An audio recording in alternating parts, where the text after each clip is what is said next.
morning, everybody. Hello. Okay.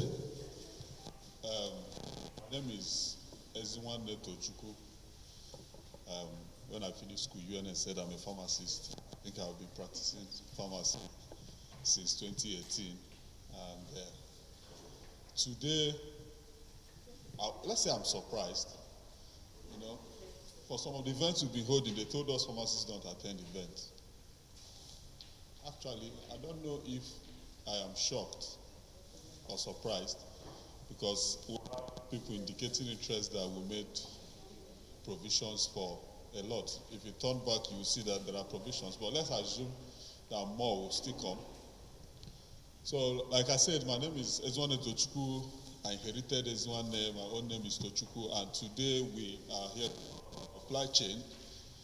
If you were alive in 2020, 2021, we shouldn't really have to tell you too many strange things about supply chain.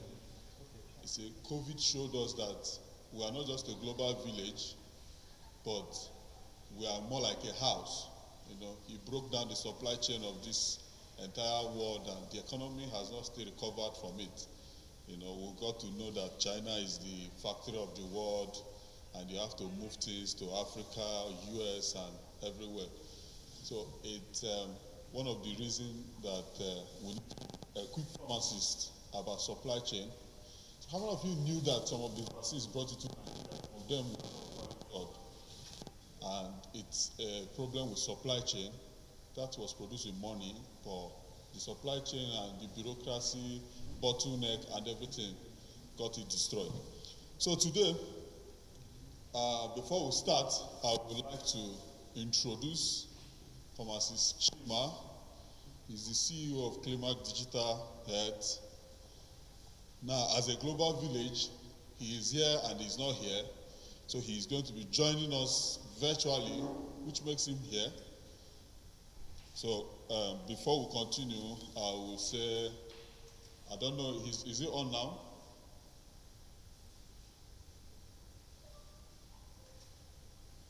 Chima, are you here?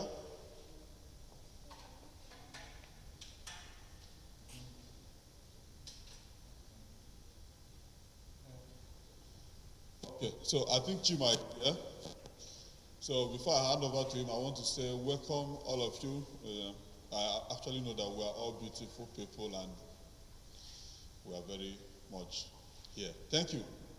Chima, over to you.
He's the CEO, and he runs his own enterprise with 2 other partners.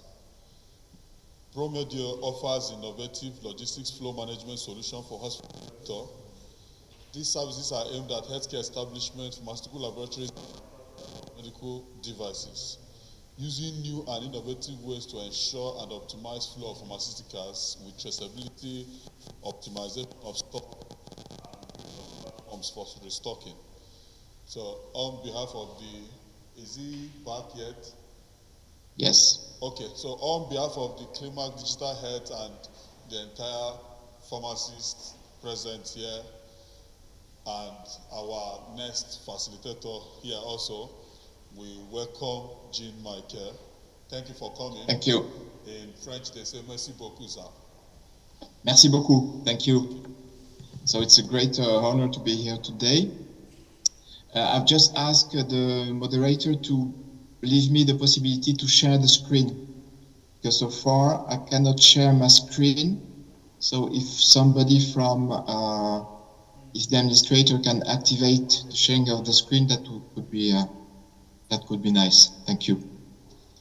So here the idea is to give you an overview of what we have been doing first in France, and then also in Cameroon lately, when it comes to the vaccination campaign. So we have worked on the supply chain of the vaccines COVID in France, and currently in Cameroon, in partnership with the UPS Foundation, we are also implementing our solution to facilitate indeed the logistics, the tracking, and the distribution of the vaccines over the whole territory in Cameroon. So I will check again if I can share my screen. Yes, well, that's okay. So can you see my screen here? I imagine yes. Not yet, sir. Okay, so it should come just in a few seconds. So this is just a few slides here on what we have done, and on the impact of the use of technology for the supply chain of the vaccination campaign. So once you see the screen, could you confirm? Okay. Once you see it, we'll confirm. Okay. Just waiting the time that it comes to arrive in Abuja. Are you in Abuja or Lagos? Yes, we're in Abuja. Okay. Good.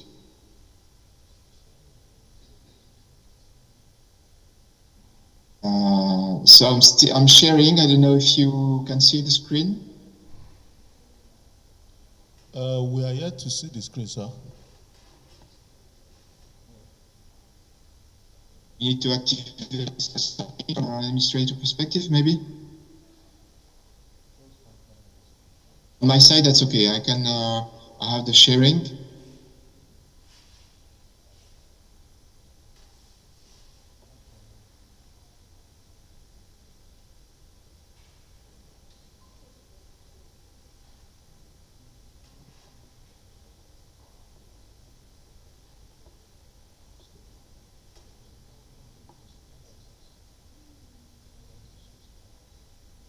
Mishima, on your side, can you see the screen? Not yet, sir. Well, indeed, Abuja is far from Paris. That's maybe why. We can see your video, but not the screen.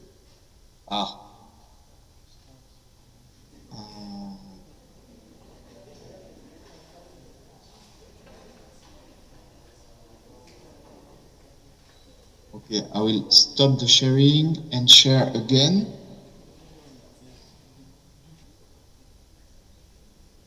But I have a message like you cannot be seen in the main webinar. So maybe there is something to activate here on your side, because on my side that's okay.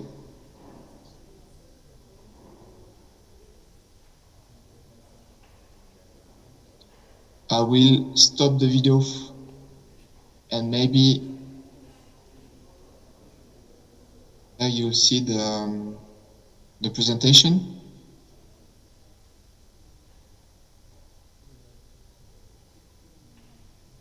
Hi, Kat. So I've stopped my video. Can you see the presentation? Can you hear me?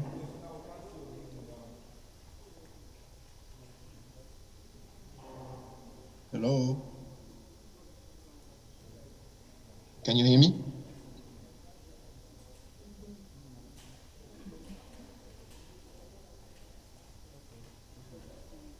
Yes, Bassé.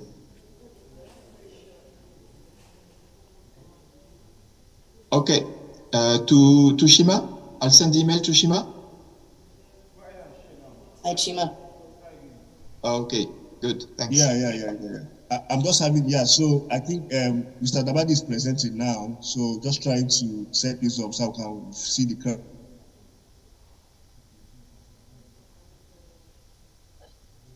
Okay, so audience can see it. It's just me. Yes. So yes, I will send the presentation to Shima and... okay, then don't worry about me. Focus on everybody else. Shima but of course, we also need... Okay, you keep going on mute and unmute.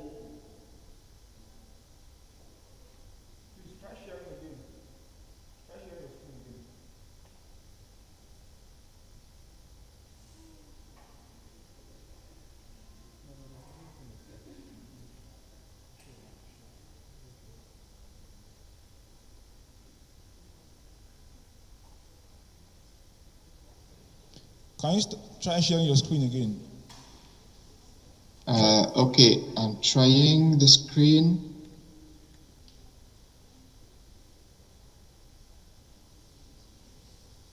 Is this okay?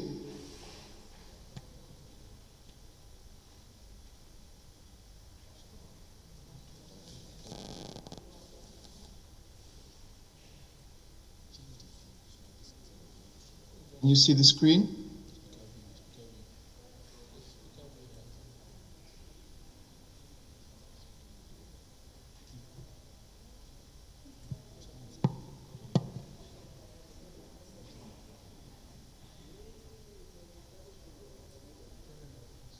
Yes, we can see your screen right now.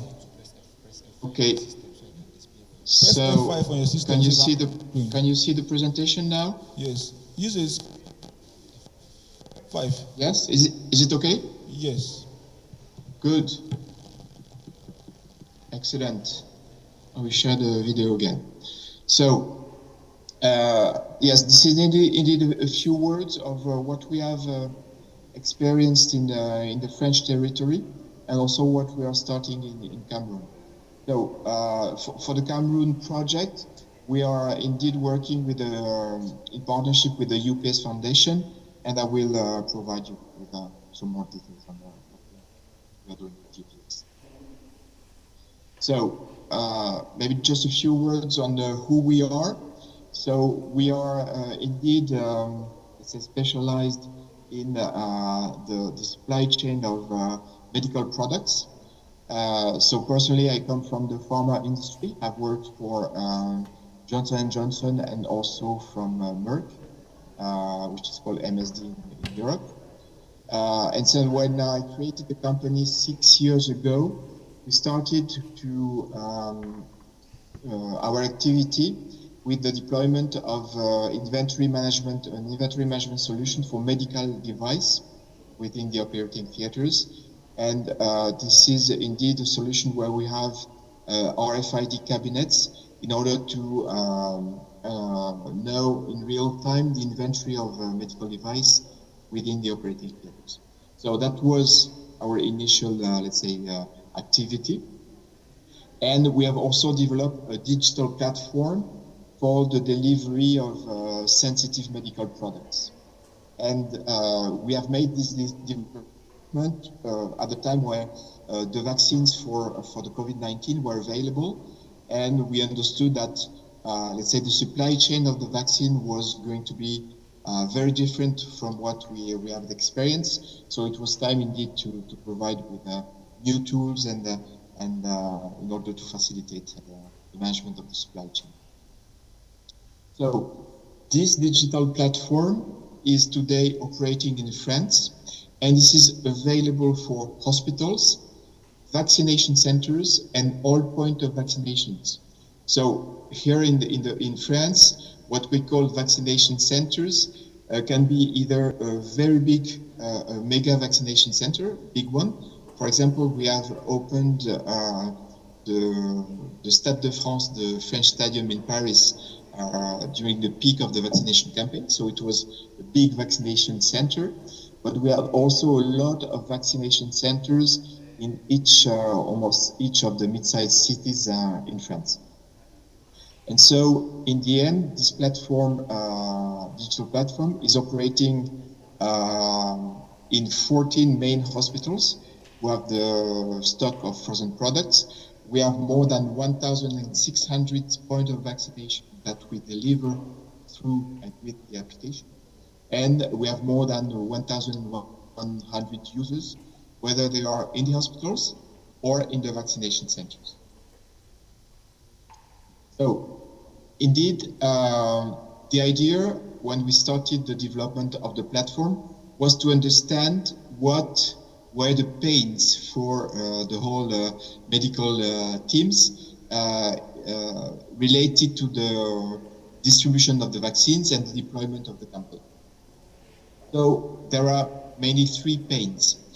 The first one is linked to the fact that these COVID vaccines that we had in France, that was mainly the Pfizer one and the Moderna one, were and are still frozen vaccines.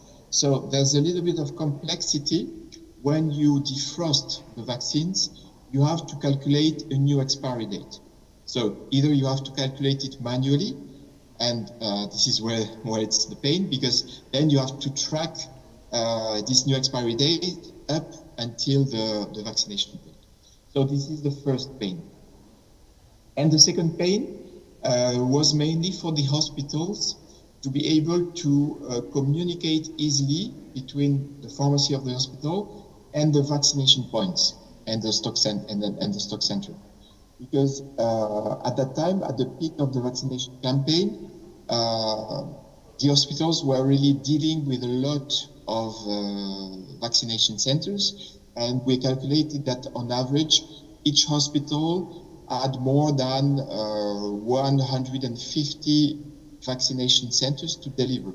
So there was going to be a lot of communication, and usually it was phone communication, mails, exchange of Excel files. So with the vaccination campaign on the COVID, there was going to be a lot of complexity in terms of communication.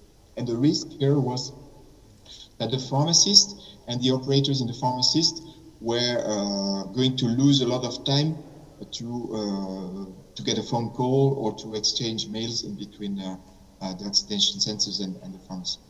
So this was really the second part of the global pain, I would say.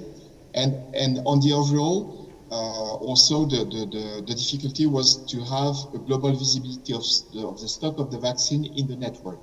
And this is mainly for the health authorities, where, of course, they had bought the vaccines from the pharmaceutical companies, but also in terms of deployment, there was a need to understand where the vaccines were stocked, and where they were going to be. So this is the point, the three main points we had at the beginning, and we decided to develop this digital platform in order to be responsive to this.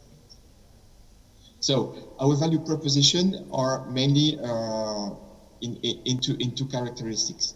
So first, we automate the tracking of expiry dates, meaning that when we took when in the pharmacy they take the vaccine out of the freezer, when they defrost the vaccine, we can, through the platform, calculate automatically the new expiry date, because we know that for each of the vaccines there is a stability period at 2 to 8 degrees. For example, for the Pfizer vaccine, it's 1 month, and out of this stability period, we can automatically calculate this new expiry date. So this is around the calculation, but then it's important also to communicate this new expiry date to the vaccination centers and all the point of vaccinations. So that's why with that platform, we print this new expiry date on all the documents and all the papers, and we perform the tracking of this expiry date up to the vaccination centers. So on the overall, this is allowing to eliminate human errors. And of course, we have really a compliant management of expiry. So this is the first point. Then when it comes to connect to the communication between the hospitals and the vaccination centers, through the platform, we are able to connect the pharmacy of the hospital with all the vaccination centers. And through this connection, we can have three main activities, I would say, or rather one main activity. One main activity is really for the vaccination centers to order the vaccines to the hospitals. And with these orders, the hospitals can confirm the order and also can give information automatically to the vaccination centers on the pick and pack process and on the shipment process. So with this, indeed, the communication is made really easy between what we call dispatch center, which is the hospitals, and the point of vaccinations. So the main value added for that, for the vaccination centers, is that they can really have a very simple order management tool to manage the orders for the vaccines. And what they can also perform is that at the vaccination center level, they can manage the stock by making stock entry and consumption. So at the vaccination center level, we have also an inventory management functionality. So that's the core of the value proposition. And when it comes to inventory visibility, we have the ability to provide visibility of the stock in all the nodes of the distribution center. So here we have the case of the Cameroon. So I've explained to you that what we have performed in France, and together with UPS, we had launched the project we have launched the project with the Cameroon. And for Cameroon here, it gives you an overview of where we can have visibility on the inventory. So the Cameroon territory is divided into, or let's say the network for the vaccines on the territory are on 4 levels. So we have a central stock in Yaoundé, which is the EPI central. Then we have 10 regions with also a stock. These are the EPI teams at the regional level. There are 10 regions. And then in each region, the stocks, the EPI is delivering the health districts. So in the application, these health districts are call them the dispatch centers. And then the health districts are distributing the vaccines to the vaccination point.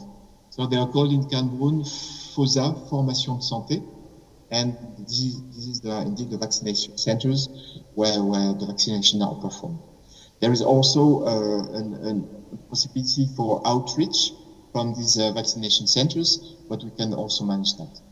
So mainly, this is the case of the Cameroon distribution network, and here with the platform, we have visibility of stocks over all the 4 levels of the distribution network.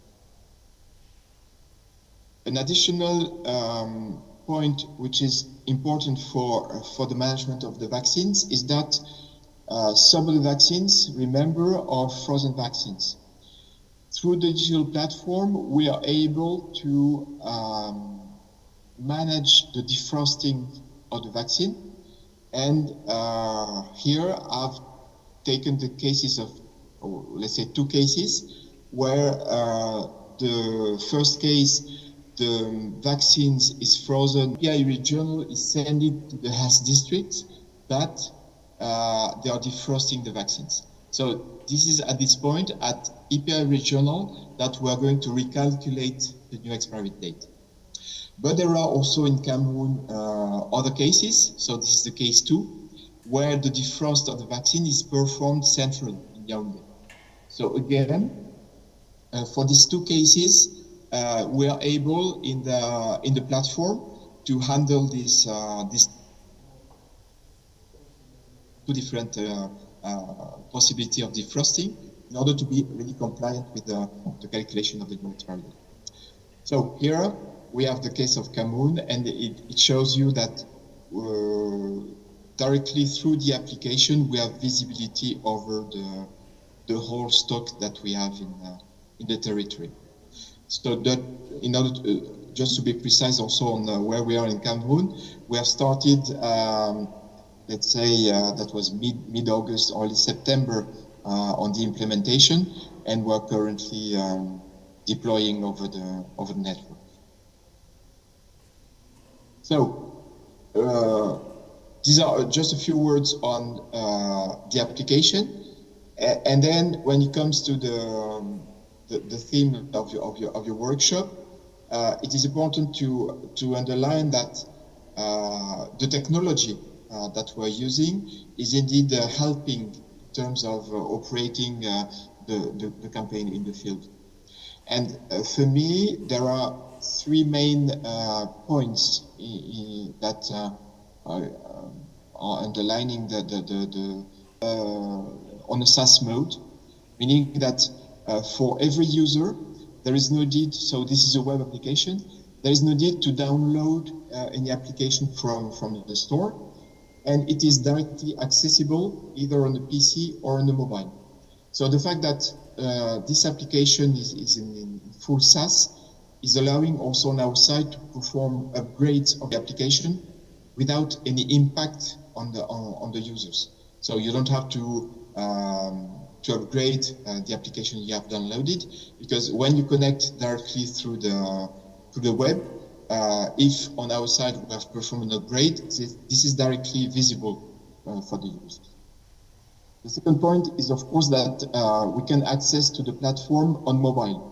And even if in France it's not that important, because we are working with the pharmacies and the vaccination centers where the healthcare workers are really using the PC.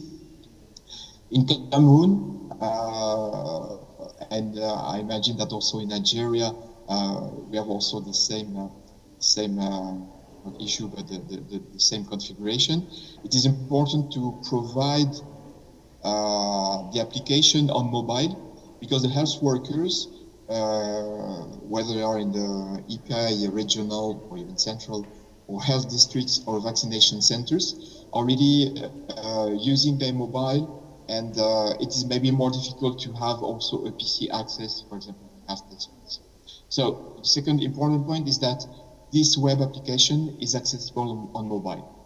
And the third one, which is enabled by the technology, is that we can, for some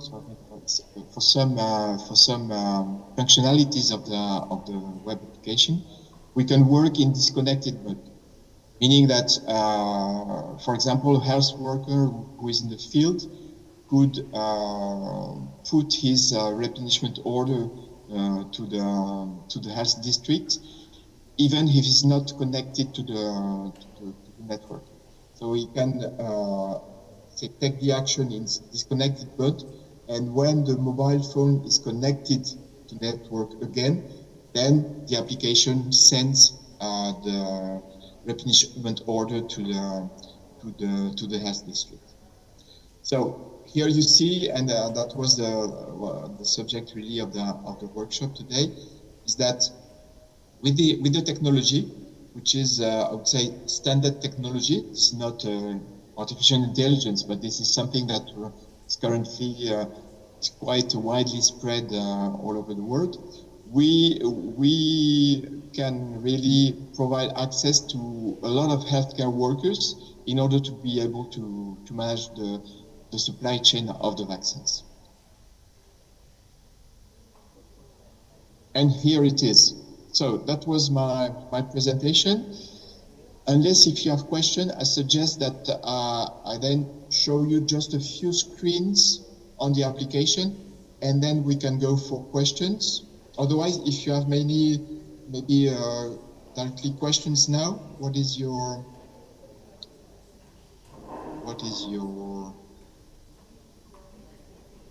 feedback? Do you want me to show you the application? Allô? Allô, allô? Can you hear me? Yes. We can hear you. Okay. Do you want to go for questions, or do we go and have a look at the application at the web app? Okay. On my own part, I want to say thank you for the presentation. It was a nice one, and I will also. I believe I'm speaking the mind of people here. See, our projector was not really that visible from the people at the back, so we would ask that maybe you can share the slides so that we can send it to the participants. It will also be very helpful. Then, okay. Do we have questions?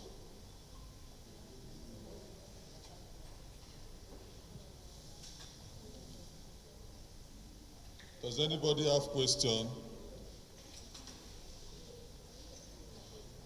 Okay, so before you go, Mr. Bassi said he wants to say one or two things. So maybe after he's done saying something, they will have questions. Okay. Thank you.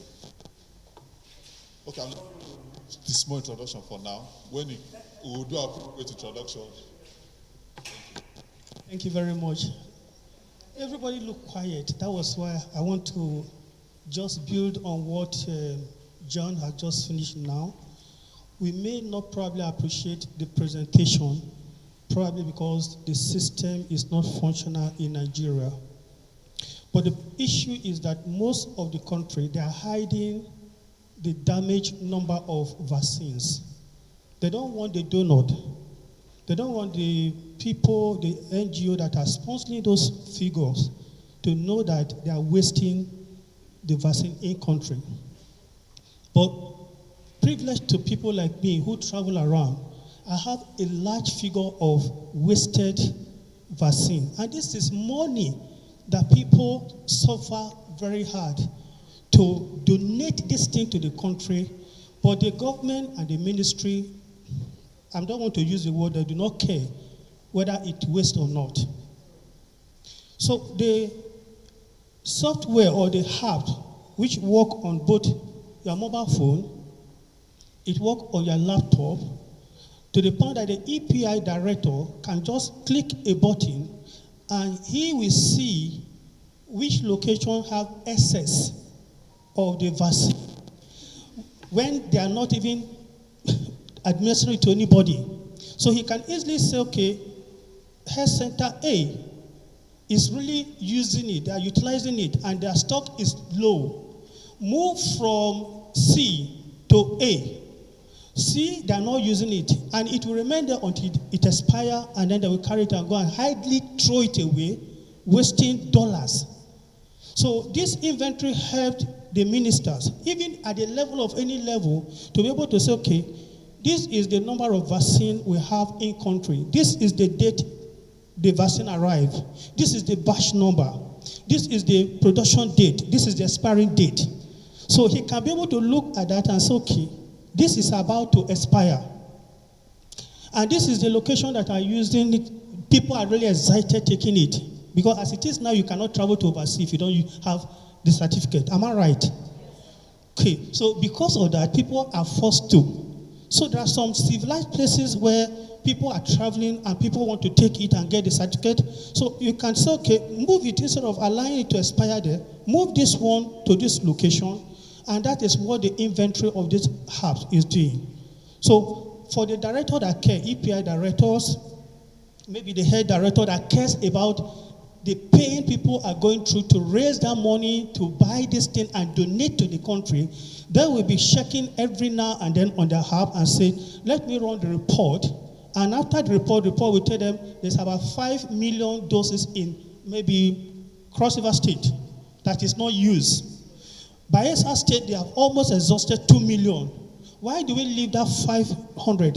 Pick maybe about 400 there, move it to Bayelsa State, so that we'll be able to excite these people who are spending their money to send this thing free of charge to us. So this is what the hubs do for you. So it's a very important I have worked with Jean, because UPS Foundation, whom I'm representing now, we sponsor this project in Cameroon, just like he mentioned. And I was sat down with him from the beginning to the stage we are now, and everybody at the level of the directors to the deputy minister of health are excited about the hubs. So this is how important what he just introduced to us is. Maybe as time goes on, it will not only be vaccine alone, it will be taken over to the pharma side. So if you have number of, let's say, 5 million dose, maybe tablet of a particular drugs in a particular location, can we move it from the ministry level to another location? Instead of leaving it staying idle and people are not utilizing it. So it's a way to make sure that resources and all the investment that people are making are really taken to the people that need that help. Doesn't make any sense. So this is the level of which supply chain have, where here in Nigeria we all know what happened. Some of us, it was on the news. How many doses that was thrown away?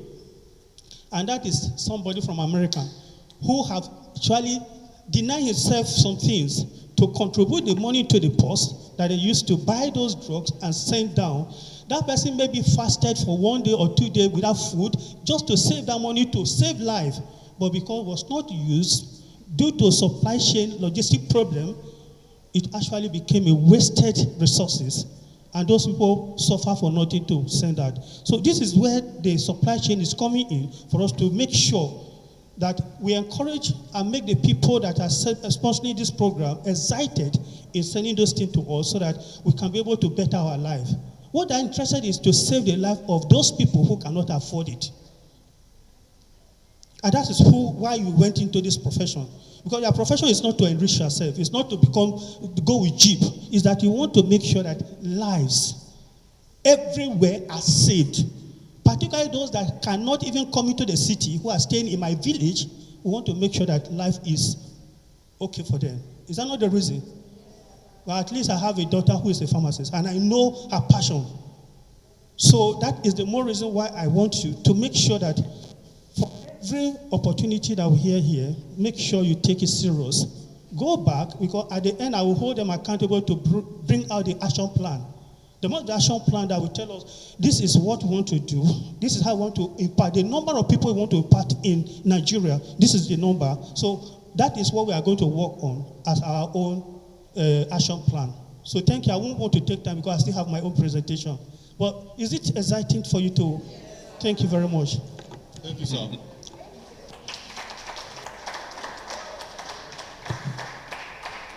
Thank you, Basik. Okay, so thank you so much.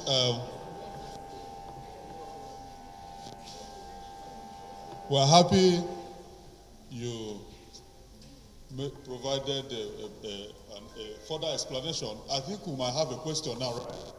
Okay, so yes, there is one question. I can see the question on the discussion.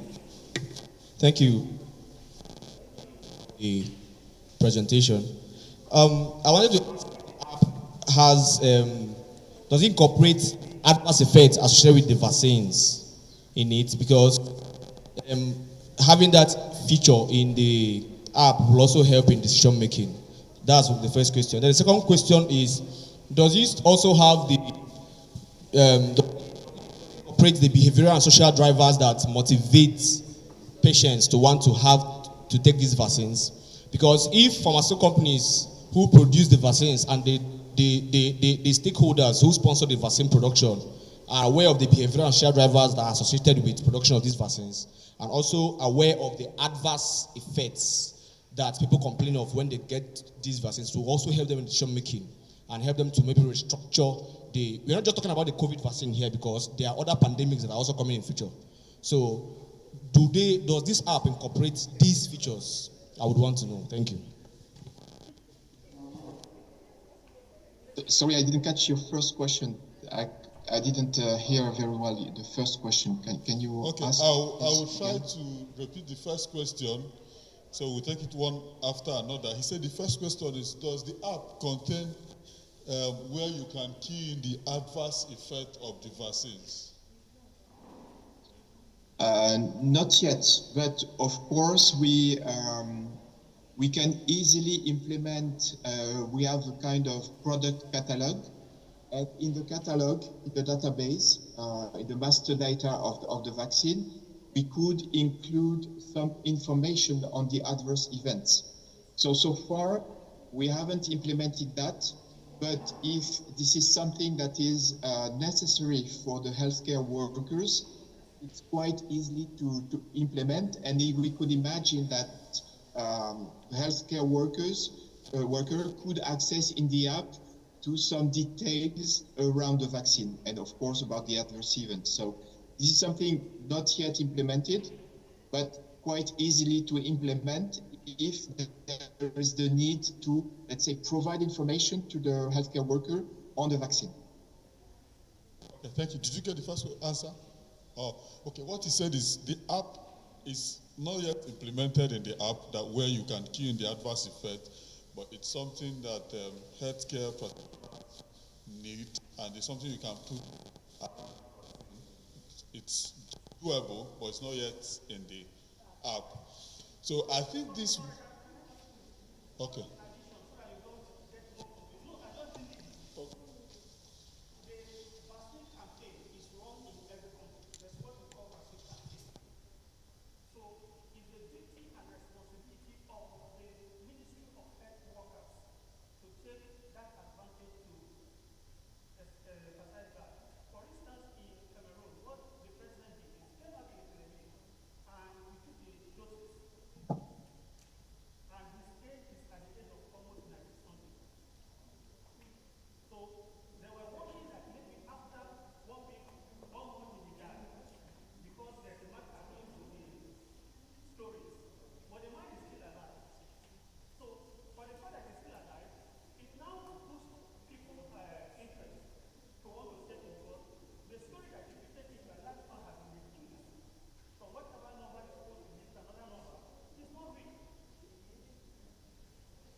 Okay, I think, thank you, sir. Thank you so much. I think this question has been taken care of. You know, this inventory visibility network, it's majorly accessible to the people who are in inventory. It's more about making the medication available to the people who are supposed to take it, not necessarily about, the patients do not have access to this card. Like if I'm supposed to use something that's not vaccine, Global Health sponsor program in Nigeria, that sponsors program in Nigeria, CRS, Catholic Relief Services, guys buy anti-malaria, buy antiretroviral. Now, if you allow all of them buy, Global Health can buy antiretroviral, PEPFAR will buy their malaria, CRS will buy antiretroviral, and all these things will be clogged in Abuja, maybe Abuja's APMW warehouse. Now, but there's something they do, Global Health supply chain, that they run. So these guys in global supply chain are in charge. So when Global Health buys anything, they send it to them. When PEPFAR buys, they send it to them. When CRS buys, they send it to them. If CRS want to supply anti-malaria to Kano, these are the guys that will supply it. If Global Fund want to send anti-malaria, these guys will tell them that we supplied this to Kano, so they don't supply to Kano again. No, some of the few months I spent with them, sometimes CRS might have an anti-malaria that will expire in 2 months, and Global Fund is buying anti-malaria because they want to supply to Enugu.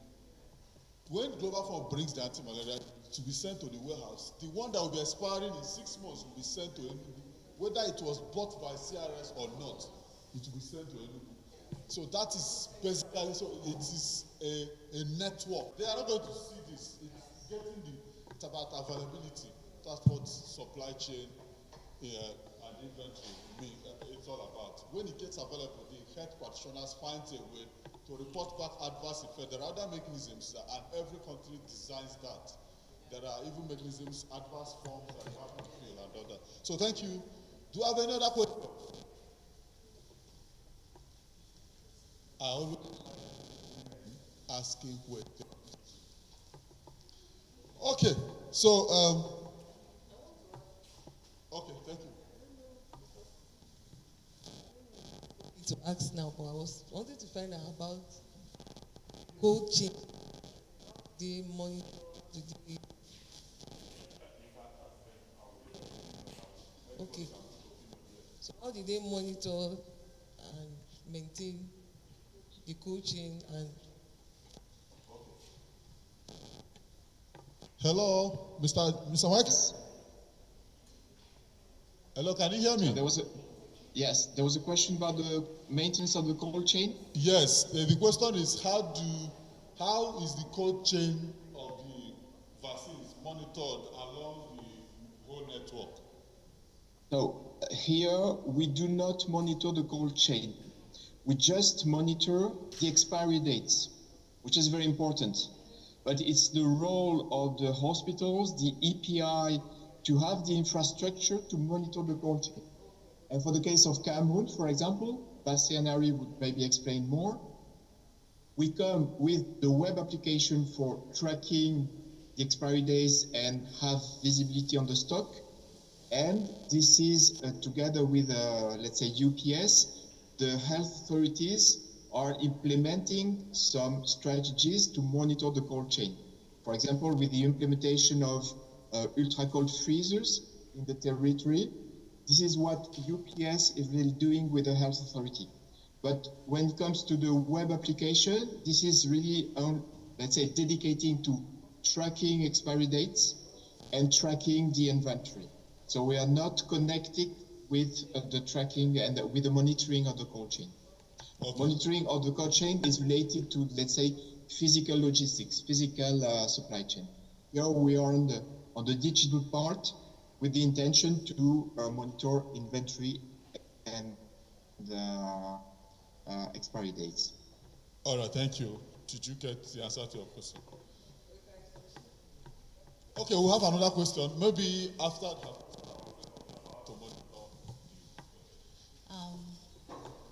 Thank you once again, Mr. Jim, for the presentation. The froze from that EPI Central, that a new expiry date will be generated. So is it that the real expiry date, which was generated at the site of production of that vaccine, will be changed? Or I want to get a clarification on how it's being calculated. Thank you. Okay. So can you see my screen? Yes. So here on my screen, I have the case. This is our test environment, and this is the case. I'm located in EPI regional. So in EPI regional, I have my own stock. Here on my test, I have a stock of Imvanex, which is the vaccine for monkeypox. And here you see the stock. I have my batch number, a number of vials, flacon is vials, and the expiry date, which comes from the manufacturer. So here I'm at EPI regional, but if I go to my associated dispatch center, I'm able to see here, I click here, and I see the stock that are currently in my centers that I'm going to distribute. So here you see in the centers, I have called the center, I think Benin City is a city in Nigeria, if I remember well. So in this case, the center is General Hospital of Benin City. And this center has some Moderna vaccines, which is the Spikevax, Pfizer vaccines, and they have also Imvanex box. And you see here that they have 11 vials with, and péremption is expiry date. Here, initial expiry date is July 2023. And you see here in red that we have recalculated this new expiry date. So because this vaccine has been defrosted up front, and so in the stock, they have a new expiry date, which is on the 6th of December, but we still keep and maintain the initial this expiry date, which is very close. And when it comes to the calculation, we know that in the database that for Imvanex, the stability period after defrosting is, if I remember well, is 10 weeks, if I remember well. So when we confirm the defrosting, when we are performing the pick and pack, automatically in the application, we recalculate this new expiry date, which is in red here. Okay, thank you. While I don't know if you were changing the screen, but we were only availed the opportunity to view the inventory visibility of the whole network. Your screen wasn't changing because there are some things you were pointing to that we were not having access to. Okay. I will check again. You have a new screen? Yeah, I think we can see it now. Okay. So the important is that here I'm at EPI regional level. I have my own stock at EPI regional. I have 188 vials of Imvanex. And if I have a look at my associated centers, if I have a look at the downwards dispatch centers, I can see that there is inventory in General Hospital of Benin City of Spikevax, Comirnaty, Pfizer. And then on the Imvanex, you see that I have this same batch, which is initial expiry date of July 2023. But here you have in red a new expiry date, which has been calculated. So you see the screen here? Yes, we can see the screen. Okay, good. Okay, so what will happen? We'll get the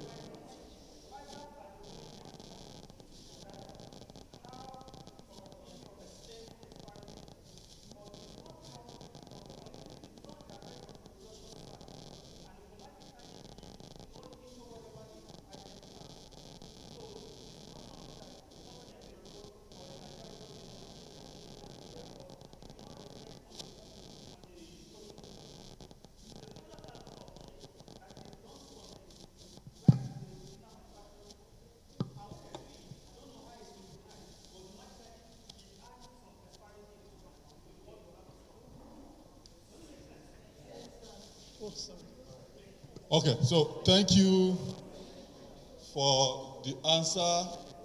Do you have any other question? I think we are coming to the end session. Do you have any other question? Okay, so Chima, are you here? Okay, before we get Chima, I want to tell you somehow how to monitor the temperature of vaccines. Somehow, the same global health distributed vaccines in Nigeria at the peak of yield. after sending the vaccines, they send us the 3PL, I mean, the companies that distribute the vaccines, because people who run logistics companies like Red Star, all this, they have drivers that move cold chains. So when they are moving, a temperature gadget is inside the medications. If you go to APNW, they have a section for cold chain. It's freezing. So when they pack the drugs, they put the temperature gadget. Once you deliver to the health facility, those people read the temperature and see, was it within range from the time of moving it to the time it got to the health facility. For me, most of the drugs that got spoiled in Nigeria spoiled from the warehouse to the transportation to the health. It's spoiled because so somehow you take it to the health facility and somebody burns fuel that the fridge is cold, so they go and off the fridge.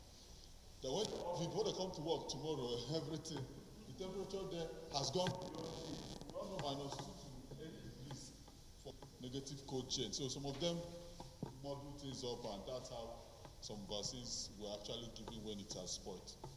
So that's by the way. So thank you, Mr. Michael, for joining us. Chima, are you here? I think we've come to the end of this section. Yeah, sure, I'm here. Thank you so much, Mr. Jean-Michael Dabadi, for this wonderful presentation. It was quite enlightening. And to Mr. Basia Anari for the clarifications, and it was quite, bringing it back home to Nigerian perspective, a combination of technology, both outside of Nigeria, your experience in Cameroon, experience in Europe, bringing it back home to Nigeria was quite insightful. So thank you so much. And I'm very, very certain that our audience who are here must have gained a quite amount of knowledge in that perspective, a lot of insight as well, which I believe that going further in our respective areas of practice, community, we'll be able to implement those and of course be aware of what the future holds in terms of technology. So thank you so much, Mr. Mike, for bringing out, for Mr. Jean, for bringing out time to be here. Thank you so much. Thank you. Close to an hour plus, just to get to meet people, network with other people, because of course, when we go to our places of work, we don't really get to meet each other. Just talk to each other for 10 minutes, 10 to 15 minutes, then we'll come back for our second session. So which will be a panelist session. We'll have our representative from the Pharmacy Council of Nigeria, and of course, our very own Mr. Basi Anari, who has already introduced himself slightly. So just take time, relax, and network. So thank you so much. See you in a few minutes. Back to you. Thank you. Bye-bye. Bye. Thank you. All right, thank you. Okay, so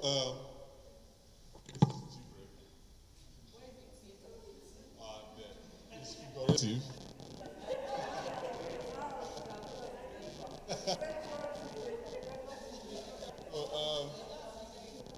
I think some of us came. Bye-bye. Thank you, everybody. All right, thank you, sir. Bye. Bye. We still have action-packed presentation in the future. So while we are here, you get to know each other. If you don't know my name, you can ask, my name, Tochukwu. And we actually have a banner for some of us who want to take pictures. Up for some reasons. So maybe I can help the banner for you if you want to take pictures. Because we are not expected to do anything on the wall. So, and the banner, the designer didn't take that into consideration. So it was supposed to be on something, a drop down. It didn't come that way. I will volunteer to hope for any girl that will snap picture. Yes. Now for the men, we can hold for ourselves.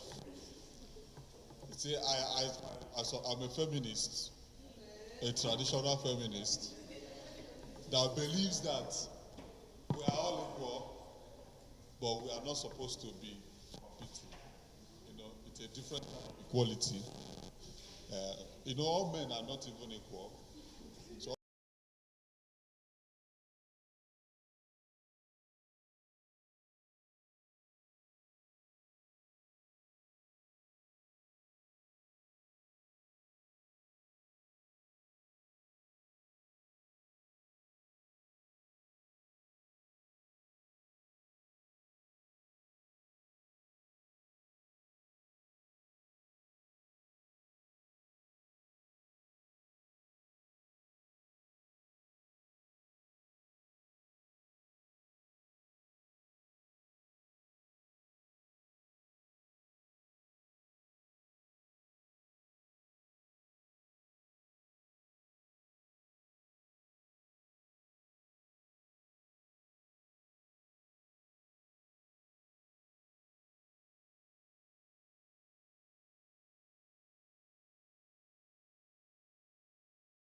Hello,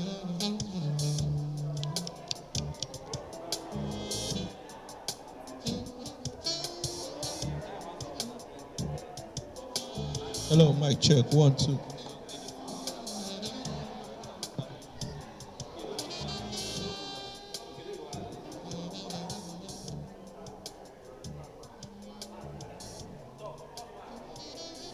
Hello, mic check. 1, 2.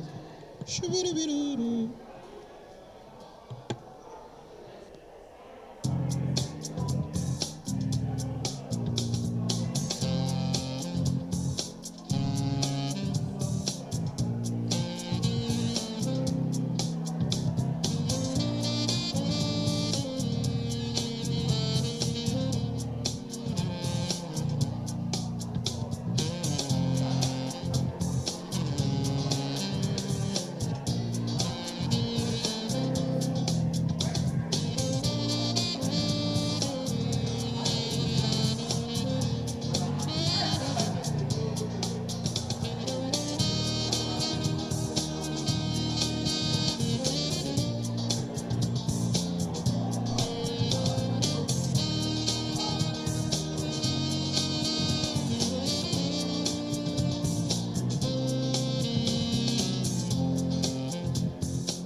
Hello? Please, can we stop the pictures for now? Let's get on with the program. Now I'm starting to think like this is a session because that's the only place people don't listen.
Mission. This is still Eswanne Tochukwu, MPSN.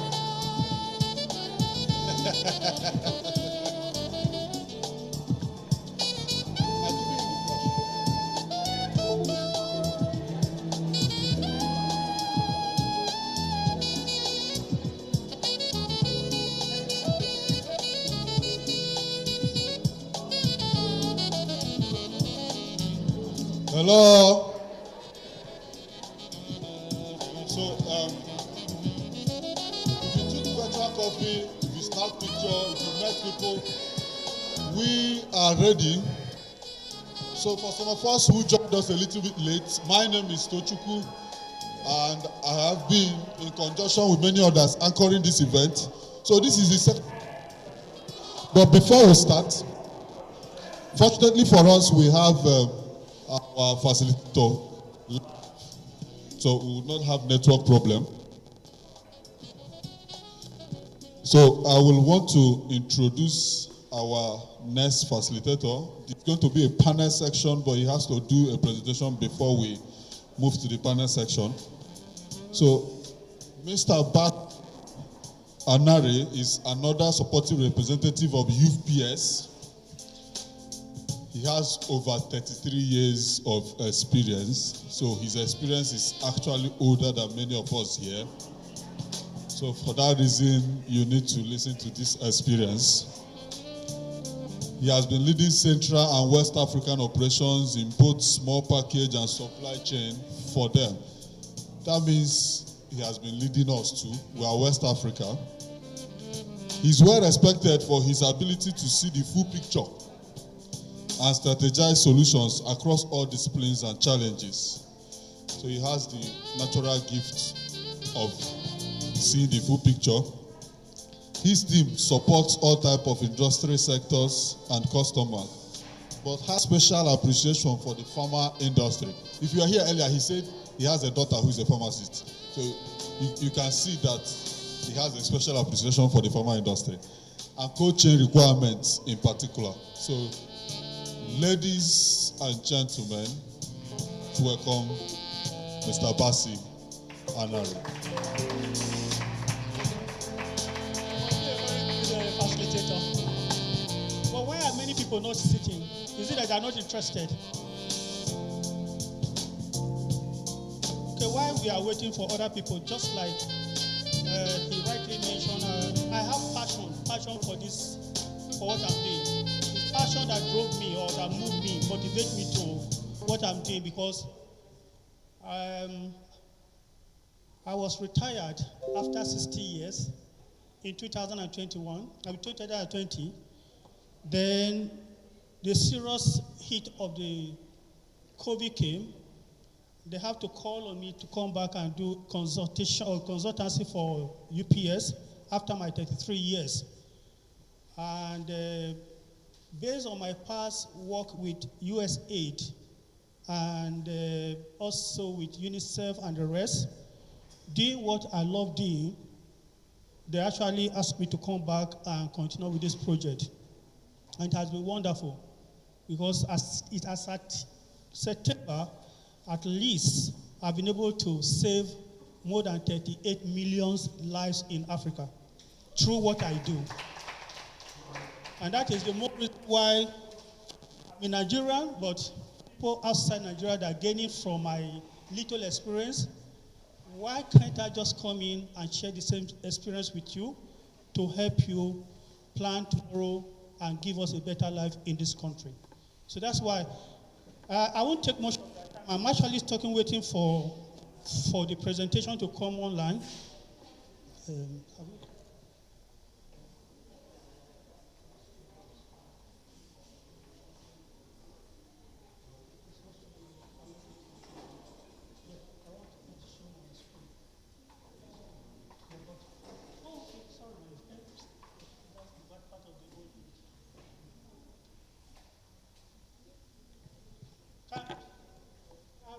If you don't mind, can they off the light, the one that controls the light? If they can switch it off, so we can see better. Can someone help us to switch off this line? The light? Okay. It's just that it's not showing. Yeah, it's not very sharp.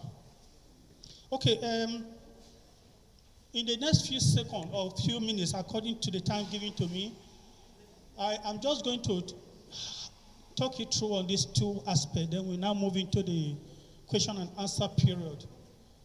The question is, when we talk of supply chain, where does supply chain start from? And it starts from the farm, where the API or any other material are planted. Because if there's no plant, if there's no raw material, supply chain cannot work. So the question is, when they're supposed to talk to you, either conventional supply chain management or pharmacist supply management, there must be raw material that will be moved from the farm to the factory where it will be turned into whatever we want it to be. Then from that factory, they will move it to the store or the cold chain store or warehouse where whatever the temperature or whatever the requirement of the cold chain is expected, they have to store it. It's from that point that the logistic or the distribution takes from. So when you talk of supply chain, you have to start from where it starts to where it ends. And that is why I won't take much of your time. I will only explain to you, but supply chain starts from the farm, then moving from the farm to the factory where the production is done. And after the finished good is completed, then it moves from there to the store, and from store, it starts going to either wholesalers or distributors. And from the distributors, then you, as a pharmacist that have your own store or your own business, you now have to place order from that place.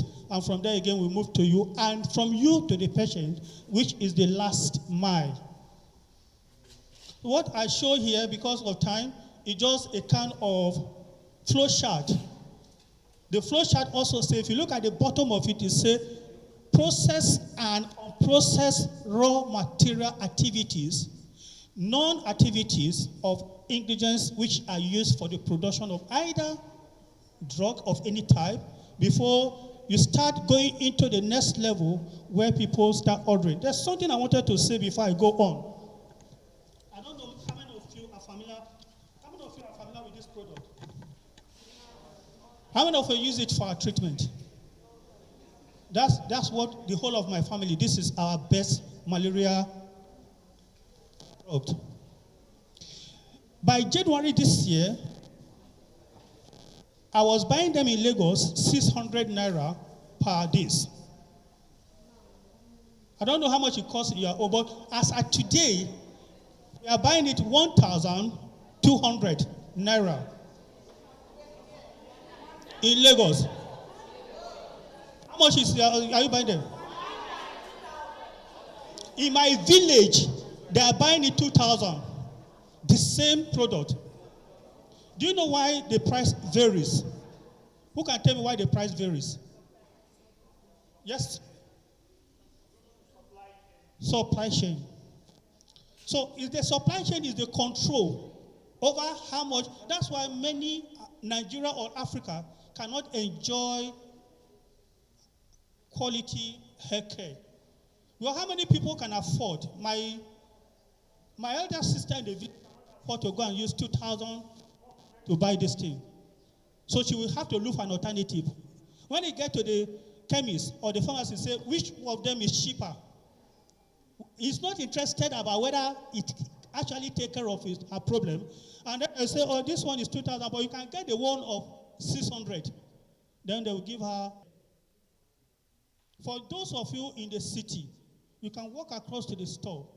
By God's grace, you have, in a day, you have money more than 2,000, and you can buy it and use it, and you get better. But my people in the village cannot afford it unless I have to buy from Lagos and send it through overnight bus to the village before they can get that treatment. So see how supply chain is. So the level of supply chain determines how much you spend for quality health care. And that's what the diagram was telling us. And that diagram is showing us the movement of supply chain. It starts from the raw material. It's the same logistic. People that go and use their vehicle to carry, where I know of API and other resources, carry them from the bush. The people that are planting it, if they fail to plant and take care of it to the point of harvest, there's no production. So, but from there, they move it to the factory. And at the factory, they have to keep the whole raw material in a cold place that dry up. Then from there, they will now move it into the factory where production is complete. After the product is over, then they'll move it to where they preserve it, which we call warehouse. Some people call it store or whichever. Whoever want to now buy from that point, either distributor or either whoever, will now place order, and from there the order will be given again to supply chain, the logistics part, to deliver to those places. That is when the patient can walk in and say, my eye is turning me, I'm feeling weak, and then based on the explanation, you can ask, okay, why don't you buy this? Why don't you buy that? Similar thing happened to the vaccine. Before this time, I'll quickly take you to, okay. Let's not look at this one. Our medical aid before what? Thank God for this experience. Before this time around, it was difficult to reach where I normally refer to as the hard-to-reach locations. Hard-to-reach location, like I worked with US between 1990. We're under UPS because we are the carrier. Between 1991 to 1998. And during the Ebola period in DRC and some other location, there are places that if you miss the boat, we take you to that island. Once you miss it in the morning, until the next 3 days, you are not getting boat again. So if somebody is in a critical condition that needs some help, it will become very, very difficult for you to do it. So many people were dying.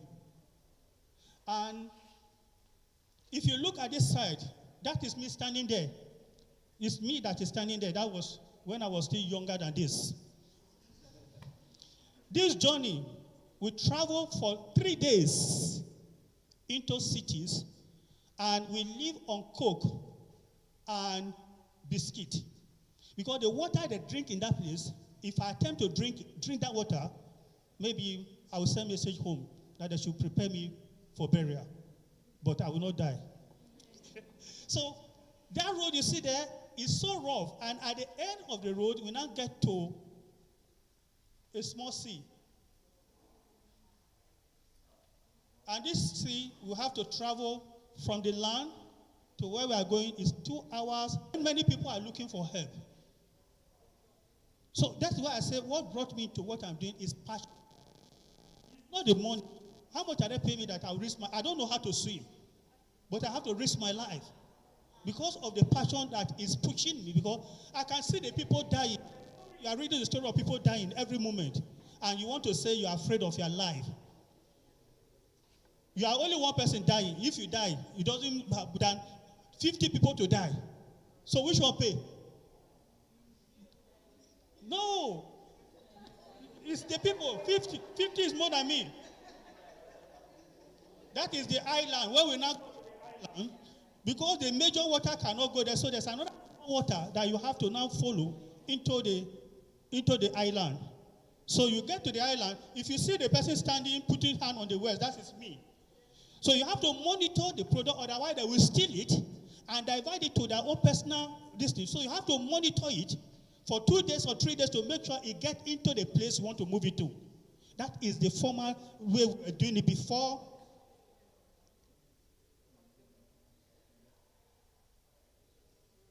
Okay? Like this girl you see there, that girl was almost dying.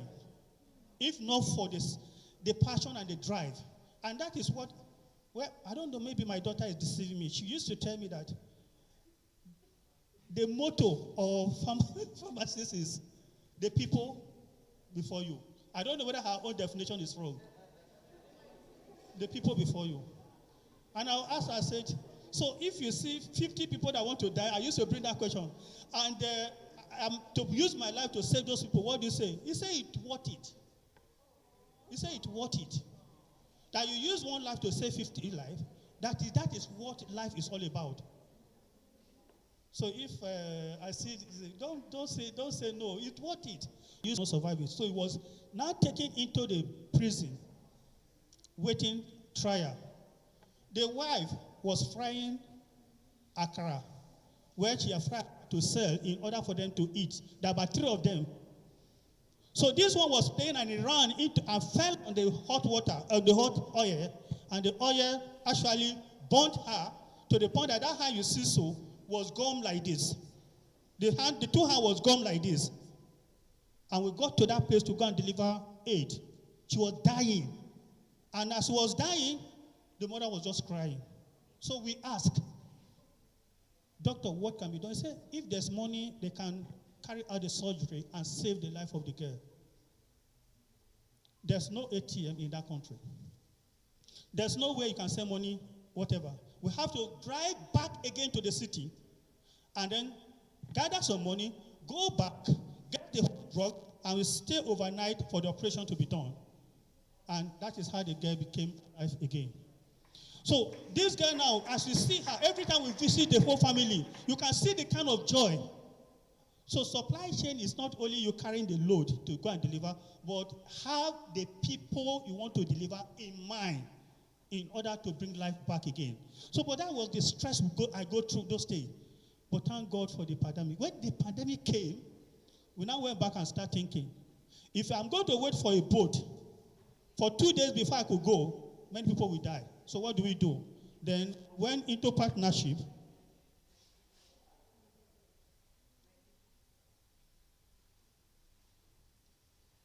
So we now went into partnership with this company. First of all is Zipline. Zipline had their first operation in Rwanda. So we partnered with them using the drone, where I used to spend like 3 hours for the drone do them in less than 8 minutes. So that's how our relationship with Zipline started. Both blood and every other thing. Then the one down here is another drone company. We call it Swap Aero. The difference between the other one and this one is that the first one, they have to shoot it and it has to fly like this. But the down one is that it's like a aerocopter. It comes up by itself and start the journey. The other one, when they get to the destination, it stay on the earth and drop the item and the parachute will land it safely. But this one, when they get to the destination, it comes down and they remove the item. So that is what we are using, both of them. Then also with Gavi, also use Gavi. Gavi want to buy vehicles and other things for a particular location. So we don't go direct because we are not set to do that. We have to use Gavi, we have to use UNICEF, and we have to use Ministry of Health, various countries, to be able to achieve this. And the impact of what we have done in kind Gift in kind mean is free will donation. So far as a foundation. Then we also funded a lot of other projects, like the speaker that finished before now. That speaker, we bought his product, and the product was implemented in Cameroon. And that. Then look down here, the Ultra Cold. If you have your mobile phone, connect it to the internet and search for Ultra Cold freezers. You see the green one. The green one is the one donated to different parts of Africa, and we are still donating. And we also have what we call the Oscar vaccine carriage. It's like a bag at the back, but you can load the vaccine inside and use it to go to anywhere to go and deliver. And that one, we have actually donated. Yeah, we have donated 151 of that. And then we have another one they call cradles. Cradles is the one that have to deal with cold chain. Like the thermometer I was explaining to them, they will drop the thermometer inside the cradle and load the vaccine, and you receive to different parts of the country. Then on supply chain training, especially cold chain training, we have actually trained 340 people all over Africa, free of charge, to be able to make sure that we reach out to many lives. Then I mentioned it, what we call SMILE. That was the last research. That SMILE, how many of us, okay, we are all pharmacists, and no health workers is here. When they get into the district and they want to carry vaccine, this new research just ended last month. You will put an ice pack, because they know quite well that at most of the villages and some of the town, there's no electricity. But when you put the pack of ice, you can load the vaccine, and it will last you 6 days while you are on the field to make sure you vaccinate everybody without any spoil. So instead of going and rush back and going, so you can go one time and cover the whole place using the SMILE. And that one is the one that we will be implementing next year in many countries. Then we have the software, which the last speaker was just really. Our intention is to see how many people will be interested, and we'll be able to implement it. Why are we doing all this activity? Is it because the money is too much, we want to throw them away? No. The problem is not for the rich people. It's not for those of you who live in the city. The problem is the people that stay in the village where they cannot be reached. So these are the people that we are targeting, and we are working to make sure we reach them. Through what? Through the supply chain system. So I will stop here because of time.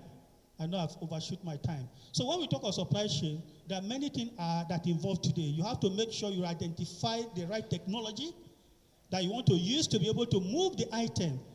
And you must be sure that you cannot have road connecting all the whole world together. You get to a point that is water, and you have to find a way to navigate through that water, get to the people, and help the people out. And you tell that one of the things I enjoy, when you get to the island, the way they receive you, they look at you as if you drop from heaven. And they will bring all their fruit. They will bring a lot of things. Some of the children with that cloth, you see them running around. They are not afraid of water, because that is part of their life. And now you are there with them, sleeping overnight with the mosquito and everything, and then giving these people the treatment they need. Don't you think it will add more life, more days, more years to their life? And that is what we believe on. Supply chain should not be only to carry load from overseas, bring it to the airport, and then you say you have done supply chain. That is nothing change. So that's what supply chain is all about. Either EPI or whichever it is, they are all saying it must go through that process. Thank you. We'll now go into the next level. Thank you, sir. Your question will come later. Don't ask the question now. When we now sit down, the question will come. You will have time to ask questions. I think the next section we are going into now, it's a panel discussion. So I will implore us to make it an interactive angle of this training. So I would be introducing the panelists. We're going to have 3 panelists, 2 physical, 1 virtual. So all of them are going to be here at the end of the day. So, ladies and gentlemen, pharmacists in the house, let's welcome Mr. Basi Anari as one of our panelists. Thank you, sir. Okay, we have our very own Farm Janet Iwem. She's the Assistant Director of Pharmacy Practice.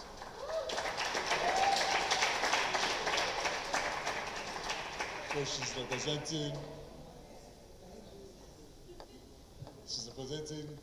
her HOD, but we are happy to have her representing her HOD and herself. Thank you.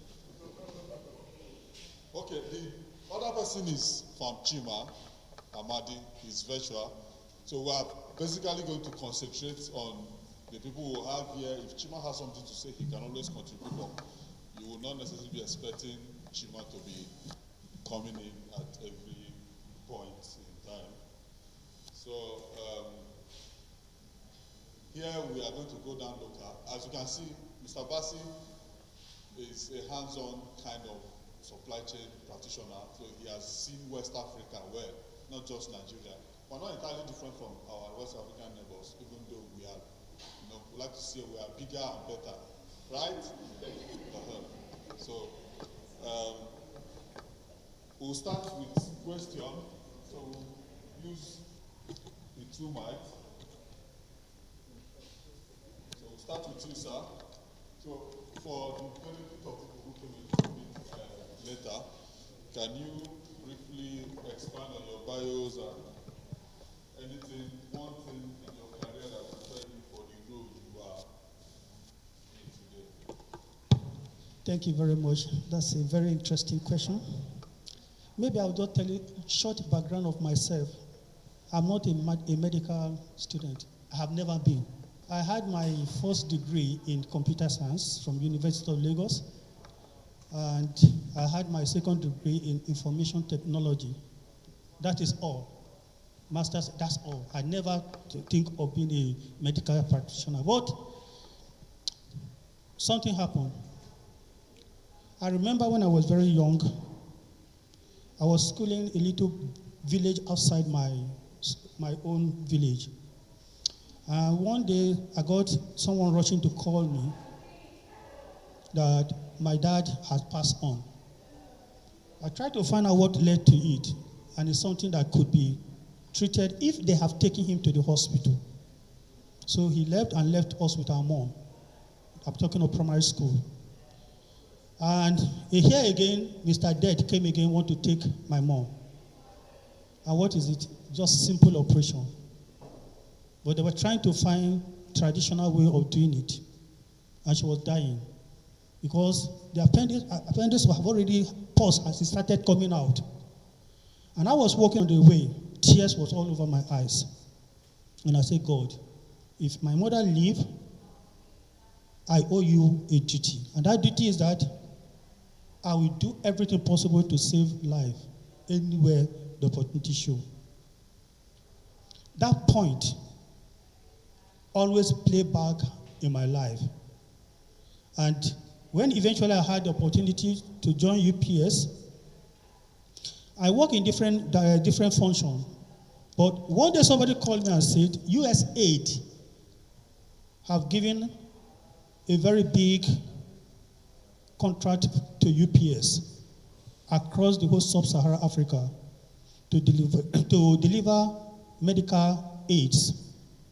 The Ebola time, I could remember my wife telling me, you can't go to Congo. And I said, I have to go to Congo. He said, you can't go because Ebola does not recognize anybody. Even the helper is not part. You can kill anybody. I said, but I have to go. So that passion was pushing me. And I had to travel to Kisasa. Then from Kisasa, we're moving all around to make sure that the patients receive treatment. The same thing to Freetown. I got to Freetown because Liberia and Guinea, they shared some boundary. It was similar thing. And you see me on top of the water. Honestly, I'm not kidding. I don't know how to swim, but I never fear water because I want to make sure I get through to life. Well, I'm not saying I will die, but even if death come today, I know I have fulfilled my dream to reach out to the people, not only in Nigeria, but outside the country. And that is what gives me happiness in life. Does that make sense to the person that asked the question? I want you to rise up to be one, to replace me after I must have gone, or even while I'm alive. Okay, you want to ask question? Okay, thank you. Okay, thank you for the answer. It was really touching. So, do you have any role model while you were on this path? Yes, everybody must have a role model. And my role model in this expatriate, very old expatriate, his name is John Jackson. He was the one that recruited me when I joined UPS. That guy can walk. He will walk and forget. In fact, sometimes it's when you want to go home. He will say, Basi, do you not have my food? I have my food somewhere. I said, doesn't mean you did not eat? He said, no, I was not even hungry. That is the kind of person. His name is John Jackson. He's a preached man, but he was a great role model. And I think it was a good thing I met that man. All right. Thank you. And I hope today many people have met me. I can be a role model to you as well. Thank you. Thank you. Thank you for the answer. We are grateful. So let's turn to our very own. From Janet, can you tell us just one thing that prepared you for the career you are in now? One thing. Okay, Okay. Okay, I studied pharmacy in University of Jos. But we said apart from studying pharmacy, during my service year, I served in Adama, in Garikida. I don't know. Yes, so I was put to the general hospital there. And then one of the coppers, he has asthma. He was asthmatic. But I don't know why he said he wanted to practice faith, so he did not carry inhaler. He said he's trusting God for healing. I'm not against healing anyway. I believe in healing, but he did not carry inhaler. So he now had crisis. The general hospital did not have. There was no inhaler in general hospital. I think we now had we went to a patent medicine shop. That was where we found inhaler, and that was how we were able to get one for him. So with regards to supply chain, ensuring that drugs are available in every nook and cranny is very, very critical, because health is a right for every Nigerian, and access to quality medicines invariably is a right. So as a pharmacist, as not just pharmacist, like our guy now is not a pharmacist, but he has so much passion. So whoever you are, or as pharmacists, it will be the issue of ensuring that drugs, access to quality medicines is very critical in our roles as pharmacists. So I think I'll just end it there. Thank you. Thank you for your answer. We are enriched by your answer. So we are going to now go a bit technical. Our next question, just briefly, we'll get answers from our panelists. How best can refrigerators or cold chain products be monitored to ensure temperature compliance? I'll start with you, sir.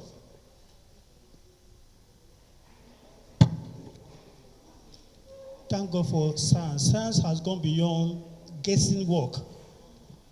So for every pack of vaccine or freezer or Oscar vaccine carriage, there's a device that looked like a thermometer. I actually wanted to bring one to show you, because most of the time it's good to see these things. Well, because I was coming from Ghana, then I had to run to this place. I couldn't remember. But it's a very small device.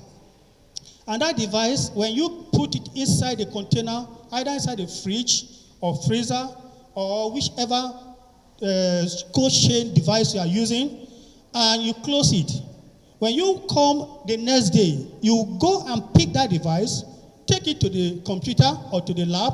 They will analyze and tell you the level at which the temperature of the product is. And then there's a chart which you must complete every day. Once you check, you complete that chart, so that another person coming on duty who will also want to check will have access to completing the chart. That is the way. And once you notice that the temperature is less or above what is required, you have to regulate it immediately. Otherwise, those products will get wasted. So there's always a device. And maybe before we finish, I will go online and see if I can download it, and I will share it with you. But that device helps us to be able to monitor how the temperature is doing, and that what makes it very interesting in keeping the integrity of the product. Thank you for your answer. Okay, because my intention is to make this as fast as possible so it can become a discussion. So it's not all the questions that both of you will have to take. So because she's coming from our regulatory agency, she's our very own, so the next question will start with her. So what are the best practices for handling expired pharmaceutical products? Thank you for that question. Well, for expired products, I am sure we all know that we are expected to document the products that have expired. We are also expected to keep them aside and label them. And then usually, the usual practice is actually to hand over to NAFDAC. But currently, the complaint we are getting is that NAFDAC insists that you have to pay for the destruction of these products. So that has been a challenge, because people, you are losing money and then you are now asking me to pay. But then NAFDAC says it costs them to get, they contract it out and it costs the organization money. So you who has the expiry, you have to pay for it. So, but we have discussed with ACPN, and from discussions, we realized that they have this zonal structure, they are in zones. So what we are encouraging is that since the destruction, they use incinerators usually to destroy this product. So if they are able to get their own incinerator, it will make it cheaper. All they need to do is invite NAFDAC to supervise the destruction. So all they need to do is usually make sure you document, label, keep aside, then as a group of several pharmacies, you bring the products together and destroy. I think that's cheaper. But then, just to add that in our regulatory work, we have visited some hospital pharmacies, and what we notice is that they have found a way they've achieved like zero expiry. So since we know that prevention is better than cure, and what we observed, what they did was that they have what they call indemnity agreements with their suppliers. So the agreement is that we are taking this product, so if we are not able to sell it and 6 months to expiry is still on the shelf, you come and pick it up.